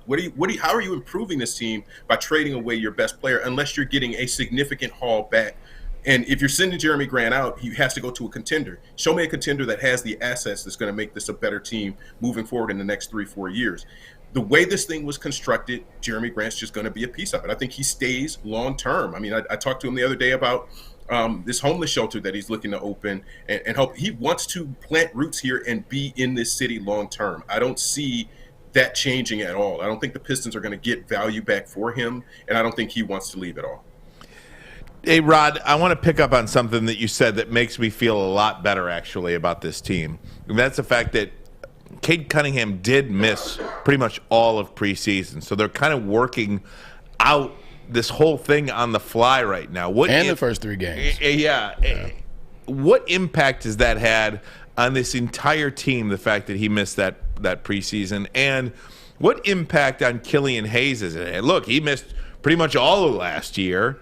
And now he's just trying to find his way as well, because I think this is a player that a lot of Pistons fans were looking towards as somebody that can be a cornerstone piece at some point in the future for this franchise. No, I relate this to anytime you've played at a Lifetime Fitness or just pick up ball somewhere, you have one team, and then the next game you pick up 2 or 3 different guys. Cade Cunningham is a need the ball in his hands guy, a scoring guy, but he's going to have to get into a rhythm to figure that out. It's not going to happen overnight for him. Jeremy Grant is a holdover from last year, but now you're putting in Isaiah Stewart. Killian Hayes is playing a bigger role, and like I said, he was handling the ball for the first part of the season. So all of this is just going to take some time to put together. That first game that you play and pick up ball with a new team, you haven't figured out who's the best ball handler, who's the best passer, who's the best rebounder. You need some time to figure all those things out, and every team is going to be a little bit different.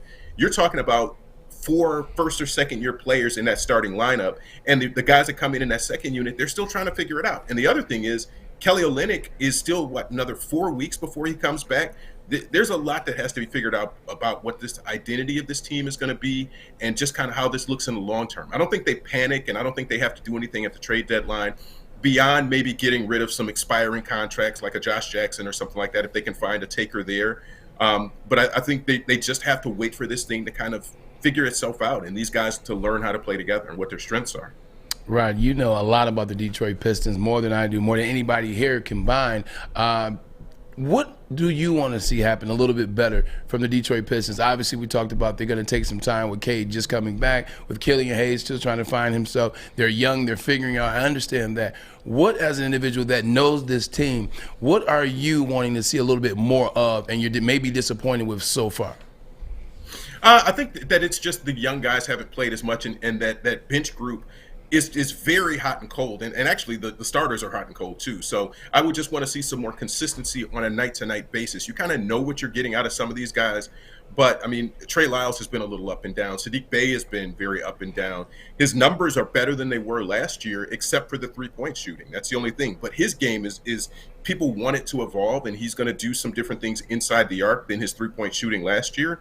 But it's just going to take time. And before this whole rebuild thing started, and when they had Drummond and Reggie Jackson and Blake Griffin, I said, I personally don't like rebuilds and tanking because it's going to take a long time. It's not this 1 year or 2 year turnaround and you start figuring things out. Even if you get a Cade Cunningham, it's going to take a couple of years for you to figure out which guys are going to stay, which guys are going to go, and you need several good first round draft picks to make this thing work. And that's what we're going through right now. Hey, Rod, can I keep you for a couple more minutes? Absolutely. Okay, Absolutely. Great. I'm going to take a 30-second break. When we come back, I got a couple more questions for Rod, including this entire draft class as a whole. Cade Cunningham, Isaiah Livers, Frank Garza. I want to take a look at when Isaiah Livers, what we can expect from him, and what Rod sees in Frank Garza. Not Frank Garza. Sorry. Luka Garza. Luka Garza. He's a good dad. I love Frank Garza on Twitter, but Luka Garza. There we go. That's right. Frank Garza. Shout out to Dad. Ermanni and Edwards. Woodward Sports Network. Oh my God. Bottom line. Hi, I'm David Hall from Hall Financial. Choosing between a 15 or 30-year mortgage can be difficult, which is why we offer the Modern Mortgage, a flexible term that's customized for you. 866-CALL-HALL or chat with us online at callhallfirst.com. The pros know. Go! Listen Monday through Friday for Big D Energy Live on the Woodward Sports Network with Stanley Cup champ Darren McCarty, former Lion Joik Bell, and the silky voice of Neil Rule. Hey, gang, we've got Rod Beard, the Detroit News Pistons beat writer, on the line with us now. We certainly appreciate his time. Follow him on Twitter at DetNews, Rod Beard, talking a little Detroit Pistons at LCA tonight against the Washington Wizards. Wizards playing pretty good basketball, 14 wins in 25 games this season, so 14-11 for them. Rod, I wanted to ask you about this draft class as a whole. You know, Cade Cunningham, the star, all that good stuff. And they are getting contributions from Luka Garza, turning into a fan favorite, and I love his dad, Frank, on Twitter. Shout out to Frank Garza. What do you see out of Luka, and when will we see Isaiah Livers get involved here? I think people have to keep Luka Garza in perspective that where he got drafted isn't a fluke. I mean, so many teams passed on him and he dropped so far because they didn't think that defensively he'd be able to stay on the court. The Pistons took that chance on him, and it turns out they need him now with Kelly Olynyk going down. I think he can be a serviceable player in short little stints. When he stays on the court for a long time, he gets tired, he doesn't move very quickly, and you're just going to have to get the most out of him offensively and just hope you can kind of cover up some of those deficiencies on the defensive end. And that's no secret. People have known that since before the draft, that's what the book on him was. In terms of Isaiah Livers, I think he's just working his way back. He thought he'd be back somewhere around November 1st, and that got pushed back a little bit more. I just don't see minutes for him, though, because you've got Hamidou Diallo, you've got so many people, Josh Jackson, who are in front of him in that playing space, and the rotation, there just aren't going to be a lot of minutes for him. But again, that was something that was known as well. And I think that with the Motor City Cruise, that's something that he'll have an opportunity to be the name on the marquee, one of those guys that they can sell tickets and people will come to see because they know Isaiah Livers. Hey, shout out to the Detroit Drive. I think that was an indoor football Motor team. City. Oh, the Detroit Motor Drive. City Cruise. The Grand Rapids Drive, I think. Weren't they the Grand Rapids Drive? The Detroit Drive was the Arena Football League. Art Schleister. They had like the light blue and pink or something. Yeah, they won 5 color. in a row. I was They were down there at the terrific. Joe. Yeah, I went to the Joe. I saw them too. Go ahead, man. Hey, Ron, I wanted to ask you about Cade. Go back to Cade for a minute. Who is Cade Cunningham in the NBA? We all know when he came here from Oklahoma State. Who is he to you that you've seen him up close and personal? The name that sticks in my head that somebody told me in the offseason is that he's Grant Hill, but not quite as explosive and with a better jump shot, a better outside shot. And we're starting to see some of that he's not the full 6'8" that people said he was and that he was billed at in the draft. But he's 6'6", 6'7", but he's just smooth. He can create. He's probably a better passer than Grant Hill was, which helps if you're going to have the ball in his hands a considerable amount. But he does so many good things on the court. But the turnovers are the one thing that you're worried about right now, is that he tries to do a little bit too much sometimes, and it just leads to easy turnovers going the other way for easy baskets. But you can see in these clips right here, the outside shot is there, the offensive ability is there. He's just got to cut down on those turnovers. Defensively, he's a menace too. I mean, there's a lot of good things that he does. And in crunch time, you can get him the ball, and he'll get you a bucket. He'll find a way to get a bucket. You know who he reminds me of? And if he could just fill out a little bit more with off-season programs, there's no reason why this kid can't be like Jason Tatum of the Celtics. Huh. Could be, and not quite as strong. You got that right, Ryan. He's not quite as big and strong, but I want to see a burst. I want to see him a little bit quicker and being able to separate from his man when he's driving to the rack. That'll help that offense so much more immensely. Let me go around the NBA real quick. Is it surprising to you what the Golden State Warriors are doing? No. That's what people were afraid of, is that even with all those injuries, that they would figure it out with some of those other young guys. And then when Klay came back and James Wiseman, that they would just be this monster. And that's exactly what it's turned into. That Steph Curry is probably the leading candidate for the MVP right now, just for what he's done.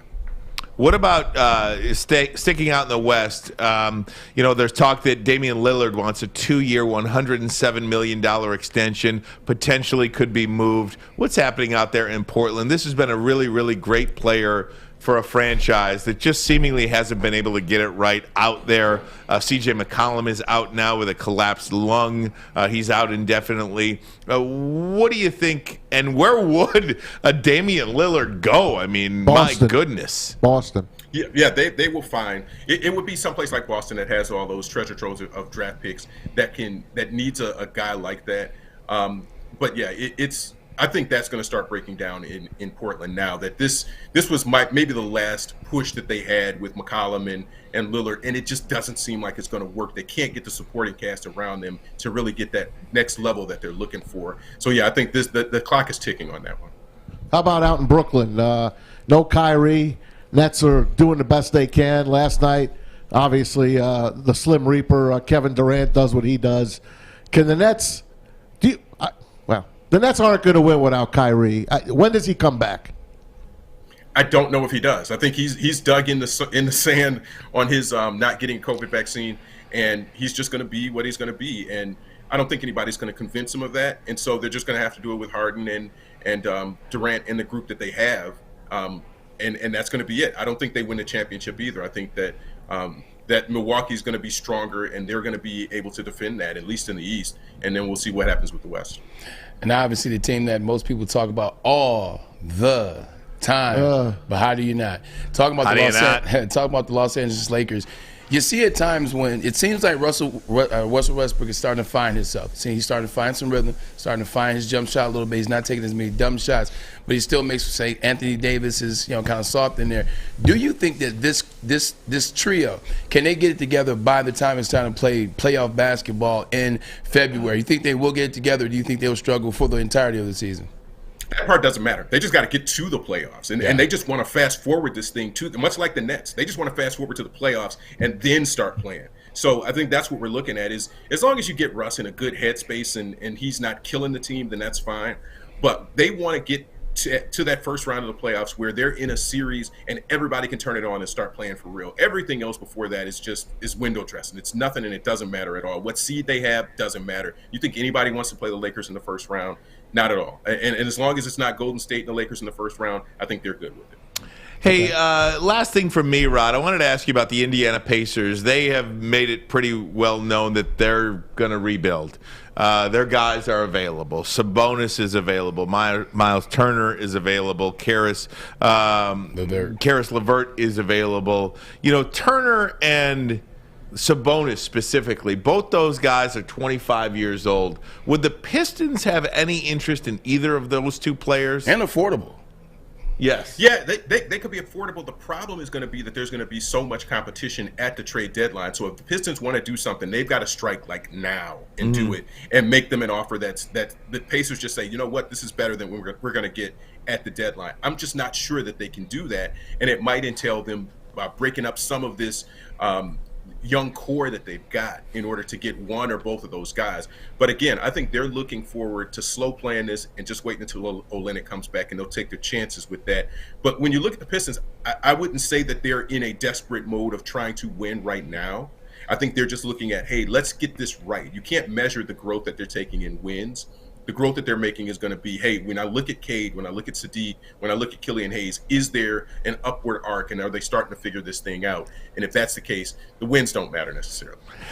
Hey, Rod, how do the Pistons respond tonight now against the Wizards? Do you think you get a heck of an effort out of them? Anybody going down to LCA tonight? What are they going to see tonight out of the Pistons after that fourth quarter collapse against the Thunder? Are they going to get a good game tonight? Yeah, I think they get a good game because you look at the first half of that Thunder game, and the Pistons were shooting lights out. They were like, 60-something percent in that first half. It's just in that third and fourth quarter where they couldn't finish this thing. I think they'll surprise some teams in the second half of the season, and the schedule's going to get a little bit easier because feels like they played the Nets 9 times, the Hawks 3 or 4 times, all of the tough teams, the Bucs. So this schedule has to get lighter at some point. All good road trips, though, Rod. Well, is there really a good road trip in COVID? We've got New Orleans on Friday, so I'll let you know. There you go. I tell you one good road trip. It was in Indianapolis this past Saturday with Michigan beating on Iowa. I gotta get your prediction. We got the helmets on the desk. You got Georgia. You got Michigan. What do you think? I think Michigan figures out a way to do it. I'm going to say 31-28. Yeah, there we go, baby. That's what there we say. Go. It's funny because my prediction was 38-34. Obviously, I was supposed to say that probably for another 2 weeks, but I think the same. I think it's going to be right there in that wheelhouse of 4 to 3 points, 38, 34, 31, 28, somewhere in that. I love that prediction. Hey, Rod, we appreciate the time, my man. You're our guy. We love you and always breaking it down.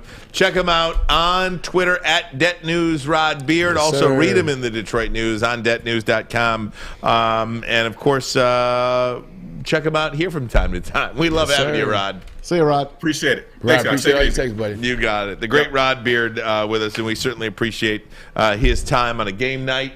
Yeah. Pistons and Wizards tonight. That's tough. He's got to get ready for the game. He's got to get his stuff, get his takes there. To be able to take the time out and come visit us, got to love that. He does help me back away from the ledge a little bit regarding this team.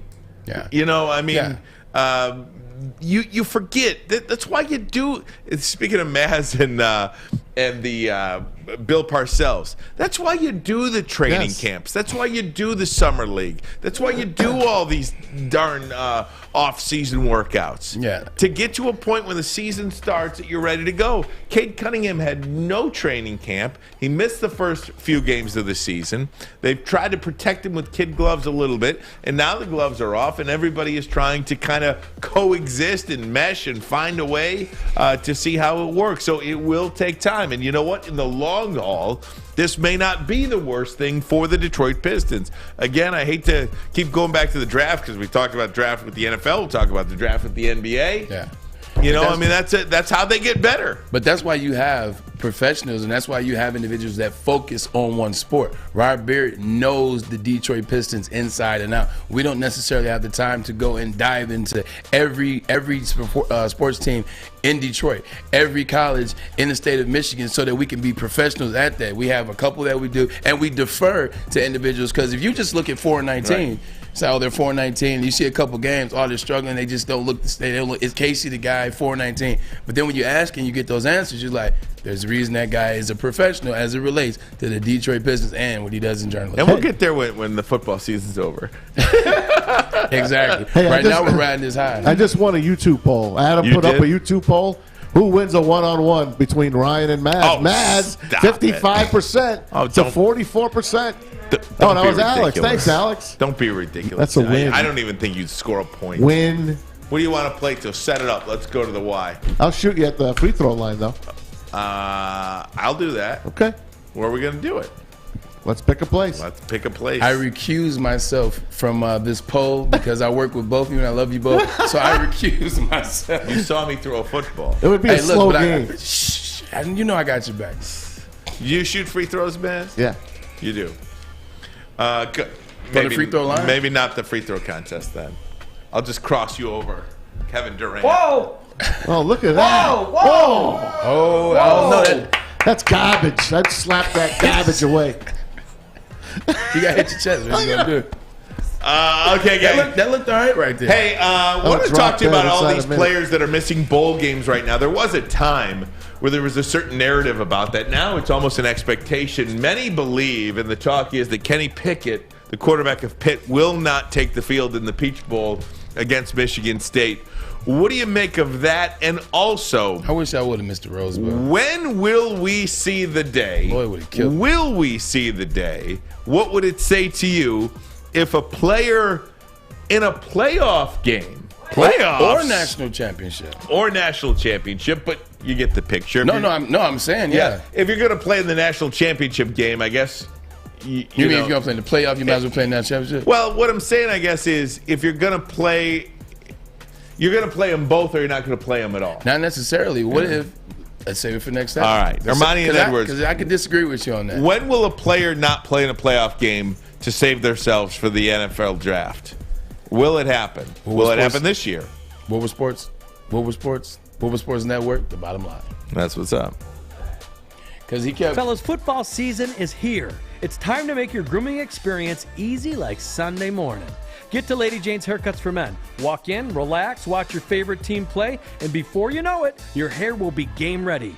Get to Lady Jane's, open 10 to 8, 7 days a week. Walk in anytime. It's wicked awesome.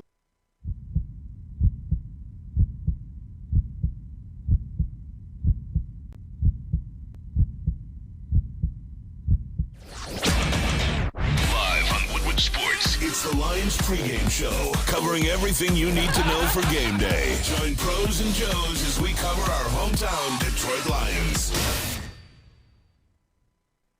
Hey, gang, I want to tell you about Les Stanford Chevrolet Cadillac in Dearborn on Michigan Avenue. You want to buy a car? They've got one for you. Don't worry about that chip shortage, right, Fish? Oh, chip shortage. Don't worry about it. Also, you can buy any make, any model on their pre-owned lot. Several cars waiting to be driven right off. And maybe you don't want to buy a car. If you don't want to do that, how about selling them your car at Les Stanford Chevrolet? You drive in and then walk out with thousands. That's Kennedy right. Broadwell. Oh, man. Kennedy went and sold her car back to Les Stanford Chevrolet. And then, of course, bought a new one off their pre-owned lot. How about that? That's how it works. Finding new roads. That's what she did. Les Stanford is your authorized lease return center, so it doesn't matter if you lease the car or own the car. Matter. Maybe you're coming up on your miles, and you're like, I got to get rid of this thing. I don't want to go over my miles. You take it there. Les Stanford going to take it in for you. LesStanford.com. LesStanford.com. What is it, Fish? LesStanford.com. Fish, what's the website? LesStanford.com. Adam or Alex, what is the phone number? 565-6000. 313-565-6000. Les Stanford Chevrolet. Find new roads. Find new roads. Find them. Find new roads. I don't feel like I was included in that. I pointed to you. I did get asked any I questions. was pointing to you. You were pointing to me? Okay. Final quick. See, I was ready. I was ready. Oh, you're going to go get an Escalade. Exactly, because I'm going to find new roads in that Escalade. That's right. Man. I'm ready. You're going to find new roads. What I'm going to find is the Braylon bottom Edwards. of an empty wallet for that Don't get gas prices. Oh, God. How about YT Sparty on the chat? It says, Ryan is standing, Braylon is sitting, and Braylon is still taller than Ryan. Shots fired. Hey, my man Adam is betting a house on me, by the way. Oh, yeah? Yep. Baydoun? Baydoun. Oh, come on, Baydoun. Baydoun is all over me. Oh, what Did he does say the specific money amount? It's probably like $8 billion. Did Baydoun cash in on Saturday with Michigan? Did he he had to cash have. in? I think he did. Well, he said he bet a lot of money this weekend. Did he? Yeah. On Michigan? Well, then he won a lot of money. We'll But see. Did he listen to my takes? Because if he listened to my takes, he then did. he would have made a lot of money. Braylon was probably 9. did. Braylon was But I said I 9-2 wasn't bragging this anymore. weekend. Nope, stop talking I about know it. I'm bragging. I told Talking you. about it. I told you. I told you Braylon was 9-2 What did I tell this you? weekend. I'm not bragging anymore. Oh, man. Oh, I see the chat now. Adam says, Facts don't. Maz, I'd bet the house on you. Yes. What? Welcome to the chat, Ryan. Man. Welcome to the chat. Oh, man. I might have to get involved now. If this turns into too many Woodward guys on my boy Ryan, I'm jumping in.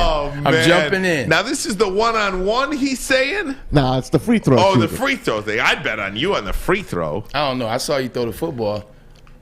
Adam had a $4,000 bet on Michigan. Nice. To does score not more than surprise me. 26 points. Beautiful. Does not surprise me. How about that? I know he was happy with that fourth quarter. That is very, very good. No doubt. I know he was happy with that fourth Thankfully, quarter. the fourth quarter, my goodness. Guys, I want to get into the college bowl season. Kayvon Thibodeau is out. Kenny Pickett, we are expecting to miss the bowl game to get ready for the NFL draft. And how do you blame these guys, right? I mean, it is, and New Year's 6 does nothing for me. No bowl game does anything for Congrats me. to Michigan State for going 11-3 But or look, 11-2. if he and sits out. I hope anybody that knows me for any amount of time knows that over the last 10, 15 years specifically, when the BCS national championship game started and then the playoff game ultimately started, I have never been a bowl guy. Because I feel like if you're not playing for anything, you don't play your best game a month, 5 weeks, 6 weeks after your last one. So I never really cared if Michigan won a Rose Bowl, other than I obviously want my team to win when they play. I never cared if they won the Citrus Bowl or got blown out. Good, because we got blew out in the Citrus Bowl. It just didn't matter to me. Now, obviously, they're in the playoffs. It matters to me. But if I'm a Michigan State fan, there's nothing in this bowl game that is going to determine whether I believe in Mel Tucker's success moving forward or if they get blown out. So what? It's still your team. Yeah, you want them to win, but I'm not losing sleep over over a bowl loss like I'm losing sleep over a regular season loss during the season. Do you get that? I do. Yeah, I get it. So I guess my point is, But who really thinks about that? Your team's in a bowl game. Wow, they made the Rose Bowl. That I cannot wait for 4:45. Absolutely, and you want to win it. But what I'm saying is, if you lose it, I'm like, oh, okay, that sucks. Like, I don't expect him to play. You know, when Michigan ended the season before Thanksgiving, their bowl game was always seemingly 6 weeks after their last game. Oh, tell me about it. Yeah, right. It's a long, I played in 2 of those Rose Bowls, 4 bowls total. It's a long time. I took the earpiece off, man. Thing is just get on my nerves. What do they do? What do you do, man, in that meantime? So basically, you get a break. Lloyd will give us a break, after the Ohio State game. It typically leads into Thanksgiving because it usually was before. So you get Thanksgiving, you take a break, you relax, and then we come back and start bowl training. So we'll go to Oosterbaan, and like we would regularly practice during the year, we have bowl training. We're training for USC. We're training for Texas, working on their plays, kind of watching film on those guys. So it essentially becomes like a season still. We're still going hard. Like Lloyd worked us hard to get us ready. And Saturdays, you just aren't playing. Like on Saturdays, you just aren't having your regular Saturday game. You're just relaxing on Saturdays, but you're still walking through. You're still practicing as though the season is still going on, because it is, but it's just so far without the reward, without the rhythm, without the payoff. School's out too. No, school usually goes to December 14th. I think that's what, like your December last 14th. your last finals, Black Friday, was it Black Finals Day or whatever it's called? That's December 15th, around that time. Right. Then you're done with school. Then he gives you a little break before bowl, right around like the 20th. You go see your family, spend some time home for 2-3 days, and then you usually go out to L.A. or California the 23rd. Yeah. Get out there 23rd, 24th, and then 25th you're off for Christmas. How'd that feel to miss Christmas with your family at home? Because I know your family, if you're lucky enough, your family got to travel. You met all the family, so you see them. The thing that sucked about it is, so we go out there before Christmas, and Christmas Eve, they do, the big Christmas dinner. Sure. They have the coaches and their wives and the players, and we do it at the hotel. And we always stay at the nicest hotels. Oh, man. yeah. Appreciate that Amazing Blue. Appreciate that Block M. But afterwards, so on Christmas Day, nothing's open and you don't have a Christmas. And it's expensive for somebody's family to come out there from Christmas through to January 2nd. That's expensive to stay in California, LA for a week. So Christmas just sucked because on Christmas Day, coaches have their family, they have their kids, they have their wives, but you don't. We got to sit around the hotel because the only thing open is In-N-Out Burger. So you're usually eating In-N-Out Burger on Christmas. So that was the thing that sucked. But other than that, man, it was a great experience. It just is, like Ryan says, it's a long wait. You can outthink yourself in 6 weeks. My point is, if this kid, Kenny Pickett, doesn't play against Michigan State, doesn't matter to Pitt's program. Doesn't matter to, you know what I mean? This kid's doing what he has to do. And for Michigan State, this football game happens 5 weeks after the Penn State game. 5 weeks to the day after the Penn State game. If they don't play their best game, throw it out the window. Yeah, you know what I mean? Throw it out the window. Now, if they do play a really good game and win, I think you can feel, and I hope you understand what I'm saying here, a win will make you feel really good, could propel you into the next year. A loss, you chalk it up. And throw it out. That's how I feel about it. And if you're Pitt, if you're Pitt's fan base, if you're Pitt's coaches, if you're Pitt's program in general, you're happy that Kenny Pickett had the season he did. He's going to the Heisman, and he won you a conference championship. You are fine with him not playing in the Peach Bowl. And broke Dan Marino's record at Pitt, by the way. Exactly. You're fine with him passing to get ready for the next level because he's done everything that he can for you and your program, and it's the Peach Bowl. But if you're on the flip side, if you're a team playing in the playoff, it's very different if your player sits out. Like if Aiden Hutchinson were to say, I'm sitting out of the playoff, it's like, wait, what? There's business on the line. Let's do this. Because you know how this goes. I'll see it right now. Ermanni and Edwards saying that Aiden Hutchinson is going to skip the bowl game because he wants to be the number one pick. Let's use Braylon's name. If Braylon Edwards... Would Braylon Edwards ever skip a playoff game? Do you think we will see a day when a college football player will skip a playoff game and or national championship game to get ready for the NFL draft? Yes. Not to avoid a Jake Butt type injury, a Willis McGahee type injury, something like that. I think you definitely will. I think because with the intro of NIL, with the intro of paying players, hell, college football has already become a business way before they introduced the NIL. It's become a business. It's become, even for the parents as well, it's become getting your son to the NFL, doing all that he can so that he can be the highest potential draft pick that he can so that he can get paid. If you're the number one consensus player on a team and, maybe football is not what you love, you love what football provides, and your family is getting information by the agents, it's like, hey, you know what? You don't need to play in this game. You're the number one pick, number one consensus pick right now. You're going to test well. Your measurables are there. You stand to go out there potentially get hurt. And yes, there are things called Lloyd's of London, insurance policies. My insurance policy in the Rose Bowl my senior year was $2.5 million, which means if I would have got hurt in that Rose Bowl, I would have got paid $2.5 million. $2.5 million is not the same amount of money that you're going to get if you're the number one pick overall. And obviously it's probably gone up and it's probably comparable to, what your draft would have been and money spent there. But I see the day where it comes where a player, his family, his agent, they're like, oh, you know what? No, I'm just not going to play. And if the university gets mad, the university gets mad. I would have never done that. Right. But I can't speak for everybody, and I can understand how somebody could take that stance. Like you said, we never used to think anyone would take a bowl game off Right. back in the day. Couldn't imagine somebody sitting out the Rose Bowl. So I'm going to look at it your way. And I'm going to say no way in hell is a football player going to miss a chance to win a championship with their school, a high school or their college. I say if it's a playoff game and you're in the Final Four or the final championship, the Final Two, you're playing. How would and I'm going to ask you this question, answer it after the break. Didn't Bosa sit out of a Rose Bowl? But that's not a national championship. It wasn't a playoff game. It was It's a Rose Bowl. Yeah, but it's no different than the Peach Bowl. Then Kenny Pickett sit out the Peach Bowl. It's very different than the Peach Bowl. Well, I mean, it's the New Rose Year's Bowl. Six, but I agree with you. But Yeah. New Year's Six Bowl, it wasn't a playoff game at the time. Let me ask you about how would an NFL general manager or organization view a player, a top pick, who, quote unquote, ditches his team when they need him the most in a playoff game? Would that have any effect on a general manager? Braylon, I'll ask you that also. Will NIL, because of NIL, maybe we'll see less players doing this because they can get paid throughout the year? Or maybe somebody says, hey, I'll give you $1 million to play in this bowl game.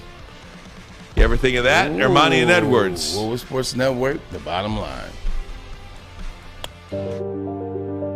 I'm looking to bring on another HVAC tech right now. We are recruiting 5 to 10 techs a month. We're looking to grow and expand. Every new tech we hire is from Northwestern Tech. The hands-on training is fantastic. They're always my first call. We love hiring Northwestern Tech grads. They come out trained and ready to work. Our program is only 10.5 months, and our next classes are starting soon. So why wait? I'm looking to hire Hire a graduate of Northwestern Tech. Northwestern Tech. Northwestern Tech. Northwestern Tech.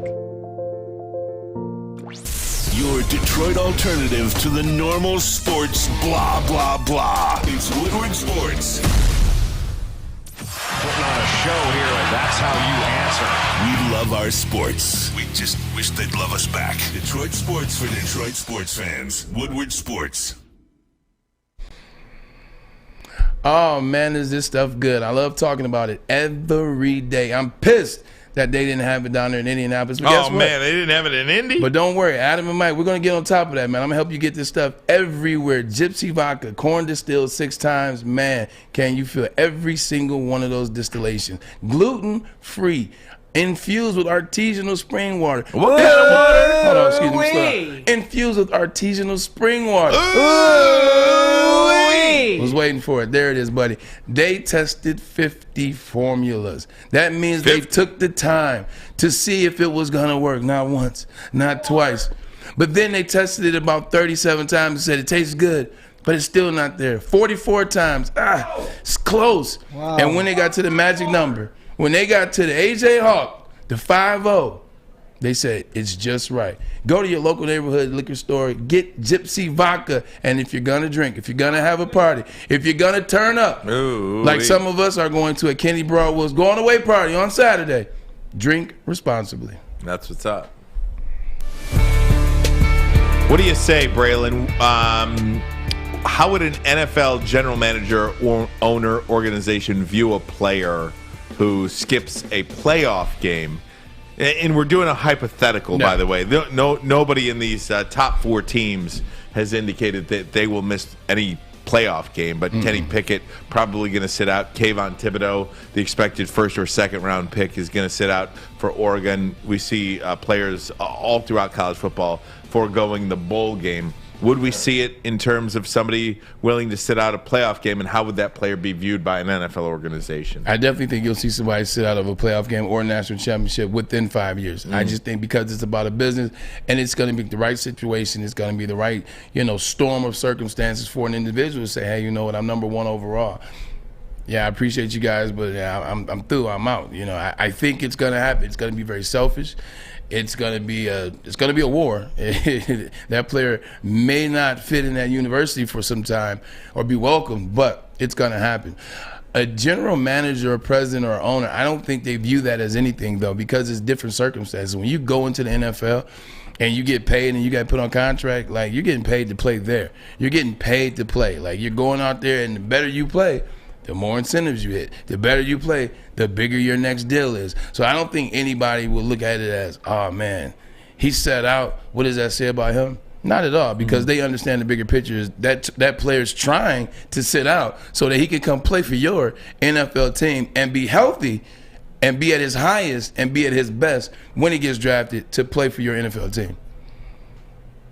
I disagree. You disagree? I disagree. I think if you're going to sit out, the NFL already knows what kind of guy you are at that point. I don't agree with Braylon. What else is new? We talked on the break. Politely, I don't agree. Yeah, why not? Politely. I don't think a kid will miss a championship game. I just don't. What are you playing college for? Most of the college kids aren't going to be top NFL picks. How do you look those guys in the eyes and then quit at the end of the rainbow and not play? See, I understand what you're saying. Because we haven't seen it yet. 10 years ago, I would have thought it was what do you mean you're skipping the Rose Bowl, Joey? What do you mean? Yeah. What do you mean you're skipping any bowl, the Motor City Bowl? I mean, to have one more opportunity. Ezekiel Elliott had a quote. I was looking back at an article from 2015 or 2016. He said he would give anything to put the scarlet and gray on one more time and go out there with his guys. So he couldn't even fathom skipping a bowl game. Well, it's easy to say that when he already has his millions in his pocket. No, he said that back then. This was an article from 2015, 2016. We got to stop looking through the lens of the past. We got to stop looking through the lens of what we perceive to never happen and look at what is happening. Yes. Because if you want to have that argument 20 years ago, 10 years ago, you would have never thought you'd see today when a coach will leave one of the most storied programs of all time while they had a chance to go to a national championship, to leave and go to another institution that isn't as storied but has won more in the last 20 years. You never would have thought you'd see a Brian Kelly leave Notre Dame and go to LSU. What about in the middle of the season as they were potentially going to be in the college football playoff? We got to start looking at what's happening now and judge off that. Throw a monkey wrench into this thing. Different caveat here. Could you envision a scenario where a player maybe flirts this idea and somebody steps in and says, "Kid, I'll give you $1 million or $100,000 cash. Or I'll buy your family a house." Yeah, buy your family a house. We'll pay off your mortgage. Just play in this game. Yeah. NIL. I'll play. I'd play. See, that's tough. And the reason why I say that's tough is because at least if I decide not to play in the playoff game or I play in the national championship game, I can eat that. I made that decision. I'm going to have to look the players in the eye, or I can just run away from them forever. But I can say I made that decision. Mm-hmm. If somebody offers me that and I say, well, you know what, I wasn't going to play, but I'm now going to play, and it comes up that Stephen Ross paid me $2 million to play in the playoff, or he paid me $2 million to pay in the national. Yeah. Now I really feel like a POS when I look at my teammates and my coach, and I run into players and the alumni base, and I go to alumni function. They be like, "This mofo only played because he got paid $2 million." I would rather just not play and have to deal with it all on me, as opposed to them saying, "Yeah, he only played because he got paid." Then I would kind of feel more like a POS. Do you think K9 will play in the Peach Bowl? Do you think he will? Kenneth Walker. I think he. I think he will, but I would understand if he didn't. I think he will because I think he's pissed about New York. I think he's pissed, and I think he wants to go on a high note because you go out there, you play against a Pittsburgh team that struggles against the run. He can go out there and get another, because right now he's had a really good season. Alex and I talked about this yesterday. He's had a really good season. If he goes out there in the New Year's Six Bowl, gets not even 200, if he gets 185, but let's just put it 200. He goes out there, has 200, 3 touchdowns. Yeah, that means he finishes this season almost at 2,000 yards. He's over 20 touchdowns with 21. That's a great season. National TV, New Year's Six game. I think he goes out there for that and to finish the right way. I think he plays. And two, he's probably trying to be the first running back taken in the NFL draft. He's trying to enhance his draft stock. Yeah, exactly. So, and again, if you missed earlier, Mel Kiper, we were talking about Mel Kiper, who came out with his latest draft article and said that there is no first-round pick at running back, but there are 3 running backs that are solid second-round picks and are going to be good players in the NFL. Kenneth Walker was lumped in with 2 others, one from Iowa State, the other at Texas A&M, Isaiah Spiller, and Brees Hall or Brees Wood. There you go, Brees Hall. Yeah, Brees Hall. What's he? Iowa State. Iowa State. Iowa State. Really good player too. I watched him a couple of times. Looked like a video game. But I like what you said. If someone's giving me money to play in that game, what are the odds on me getting hurt? Slim to none. Why not play? The only time people get, and this is gonna sound dumb because people, it's when they think it. The only time people get hurt is when they try to tiptoe around. They try not to get hurt, and they do things, and you get hurt. Like you just go out there like I'm going out there to win a game and turn up. You don't get hurt. When you go out there tiptoeing around, that's when you get caught. That's when some freak accident happened, and it's ugly. So yeah, just mean it. Be definitive about it. Maz's bottom line videos of the day. Can't believe it's that time already. It's already. Already. Time flies when you're having fun on a Wednesday, Braylon. Hump day. Ermanni and Hump Edwards. day. Okay, you thirsty little spin goblins. I want you to pedal into the next dimension. Spin it! Spin! Spin! Uh-oh! Carmen's falling behind. Let's give her the hiss of shame. Spin! Spin! Spin till you bleed! Don't ride the bike of shame. Come to Planet Fitness and find your own lane with tons of equipment, free fitness training, and no hissing. Join today for just $10 a month. Big names, bigger opinions. It's the bottom line on Woodward Sports.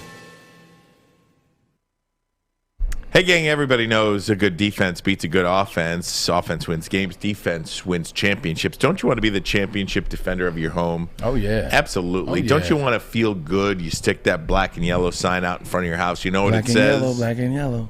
It says stay out. Stay out. That's what it says. Guardian Alarm have been your local security experts for over 90 years. They have state-of-the-art technology that helps you feel safe, 24/7 local monitoring. They have convenient features that let you check in on your home, control your lights, your temperatures, detect smoke, carbon monoxide. Even going to let you lock and unlock your doors. You said you saw somebody do that, didn't you? From their phone. Wow. Are you kidding me? My kids lock me out of the house all the time. I never have my house keys with me. It really would be, because I always have my phone with me, so it would come in handy. Don't be ridiculous.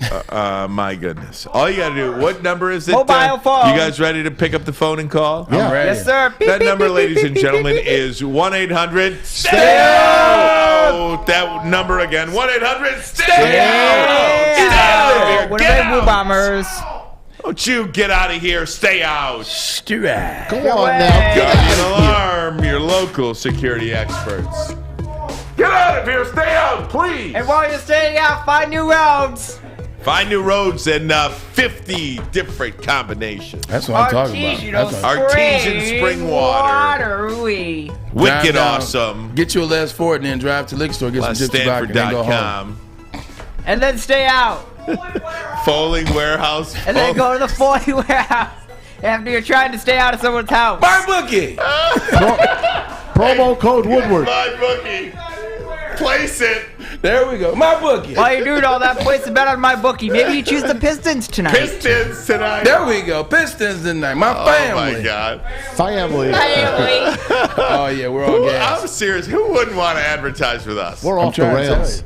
We are. Who wouldn't want to advertise with us? We are a family of gassed individuals. Family. See, this is so great. All right, buddy. I love it. Oh, my. By the way, Alex put up another poll on the YouTube chat, by the way. Let me try to find it. I tried to lose it, actually, but it says, who makes more free throws on 10 tries? Lazy Boy Maz or Standing Ryan? 80% Lazy Boy Maz, sitting down in the It's lazy getting worse boy. and worse. What is happening? No, where is the love?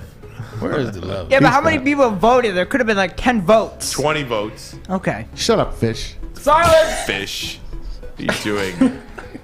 RC Vader writes, who's this nerd talking? Is that me? I guess so. It could have been fish. Could have been. But no, he was probably talking about me. You are a nerd. Oh, man. I like being a nerd. Being a nerd and being corny is sexy and it's popular. That's right. I'm trying to tell you. Nerds rule. I love There you having go. dad bod and being a goofball.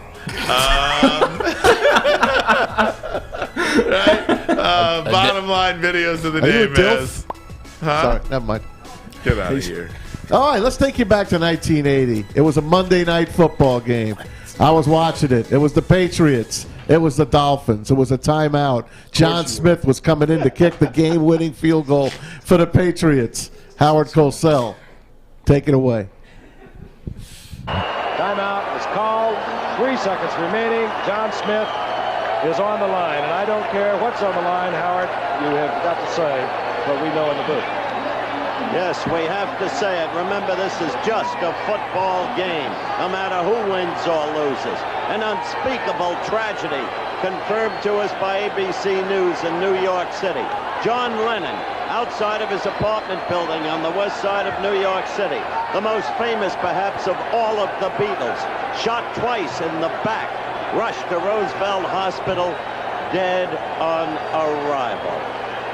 Man. Unbelievable. What were you thinking at this time? I was in shock as a Beatles lover, as a New Yorker, right in my backyard, right in front of his apartment, the Dakota, right across from Strawberry Fields in Central Park, and shot down, and Cosell tells us about it right before Ted Koppel came on with, what was the late night news? Nightline. I watched the documentary about, because I think his killer was Mark David Chapman. I don't know. Yep. Mark David Chapman. I watched the documentary. He lived in Hawaii. He planned this out. Like, he was listening to some rock song and rock music, and it told him to do this. So he goes there, he invests money, he goes and scouts it out, and then he talks himself out of doing it originally. Then he goes back to Hawaii, and then he talks himself back into doing it 6 months later, and he goes back to that, and he was there for about a week. He took pictures of John Lennon. He was waiting outside. He was spoke to him, was in a hotel across the street, was trying to convince himself not to do it, and eventually he ends up doing it. And then the police, obviously, he turned himself in. He wasn't trying to run, and they go in his room, and it's just like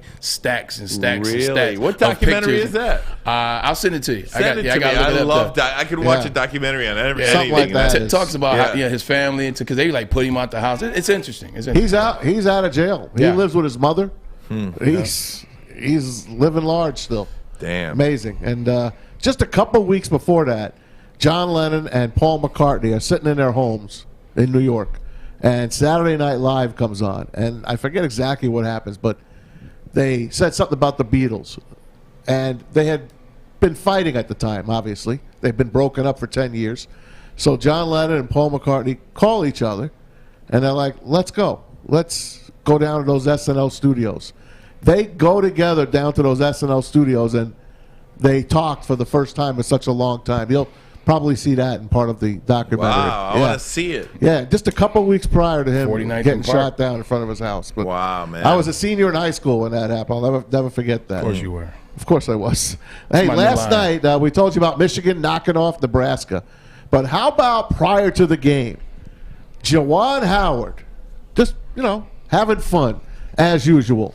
Check out Juwan Howard doing his usual behind the back from mid-court trickery.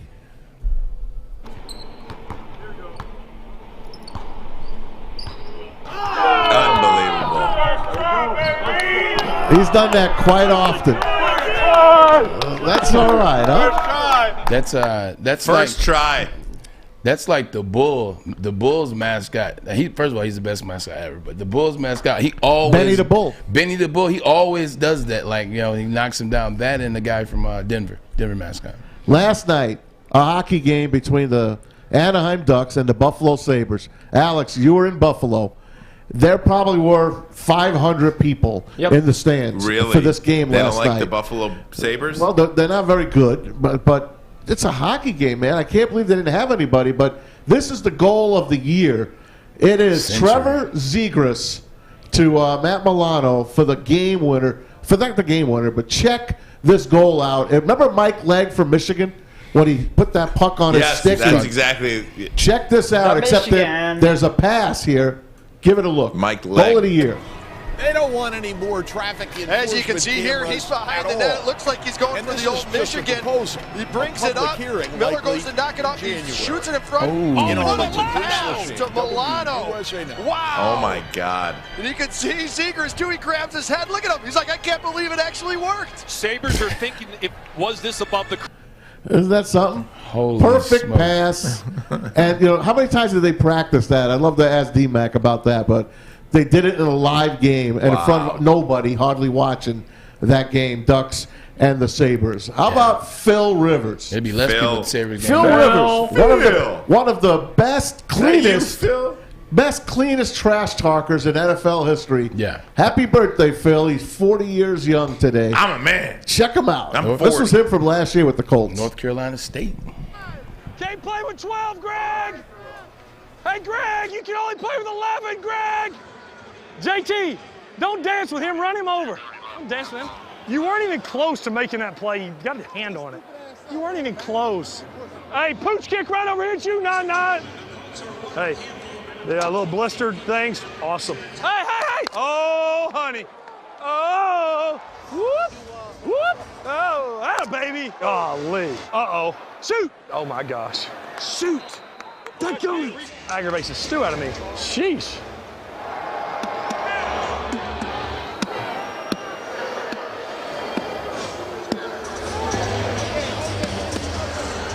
Dang, that was a weird little sequence. 40 years young, Phil Rivers. Not a curse word out of his mouth. Shout out to his wife. They have 11 No kids. kidding, I man. know. Isn't he something? He's only 42, man. Yeah. I feel like it's tough. Man, that's 11 kids in a short amount of time. You got two starting squads and a bench warmer. Damn. How about Phil Rivers on draft day with the Eli Manning draft? Right? Eli Manning. He was just happy to get drafted. Yeah. Goes to the Chargers. Hurry up. We're on it. And We're they running take him- out of the show. Oh, I'm running out of the show? It's 4 o'clock now. Okay, I'll let you go then. Go ahead. Do you think? I could save one for tomorrow. Yeah, save one for I tomorrow. lost track of time. I'm sorry. Save one for tomorrow. I don't like to go over 2 hours. No, I don't blame the you. algorithm. I totally get it, man. I'm sorry. I lost track of time. Take us out of here, Braylon. I give up. Sorry, 4 o'clock. I just got one last thing. I'm gassed. Steph, 16 3-pointers. Can he make 16 tonight, man? Yes. Yes. All right. No, he can't. Not even Steph. But wow, am I going to watch? I tell you what. I tell you this. I think he goes for it. I'm Edwards. He's Ermanni. It's Woodward Sports Network. Fish, Alex Maz. We're out of here. Very good. Man, let's not forget these families over here that we were representing today. Hey, I just want to say that was a hell of a game. We played complimentary football all game, and we stayed in there. Hey, but I want to give this game ball to Coach.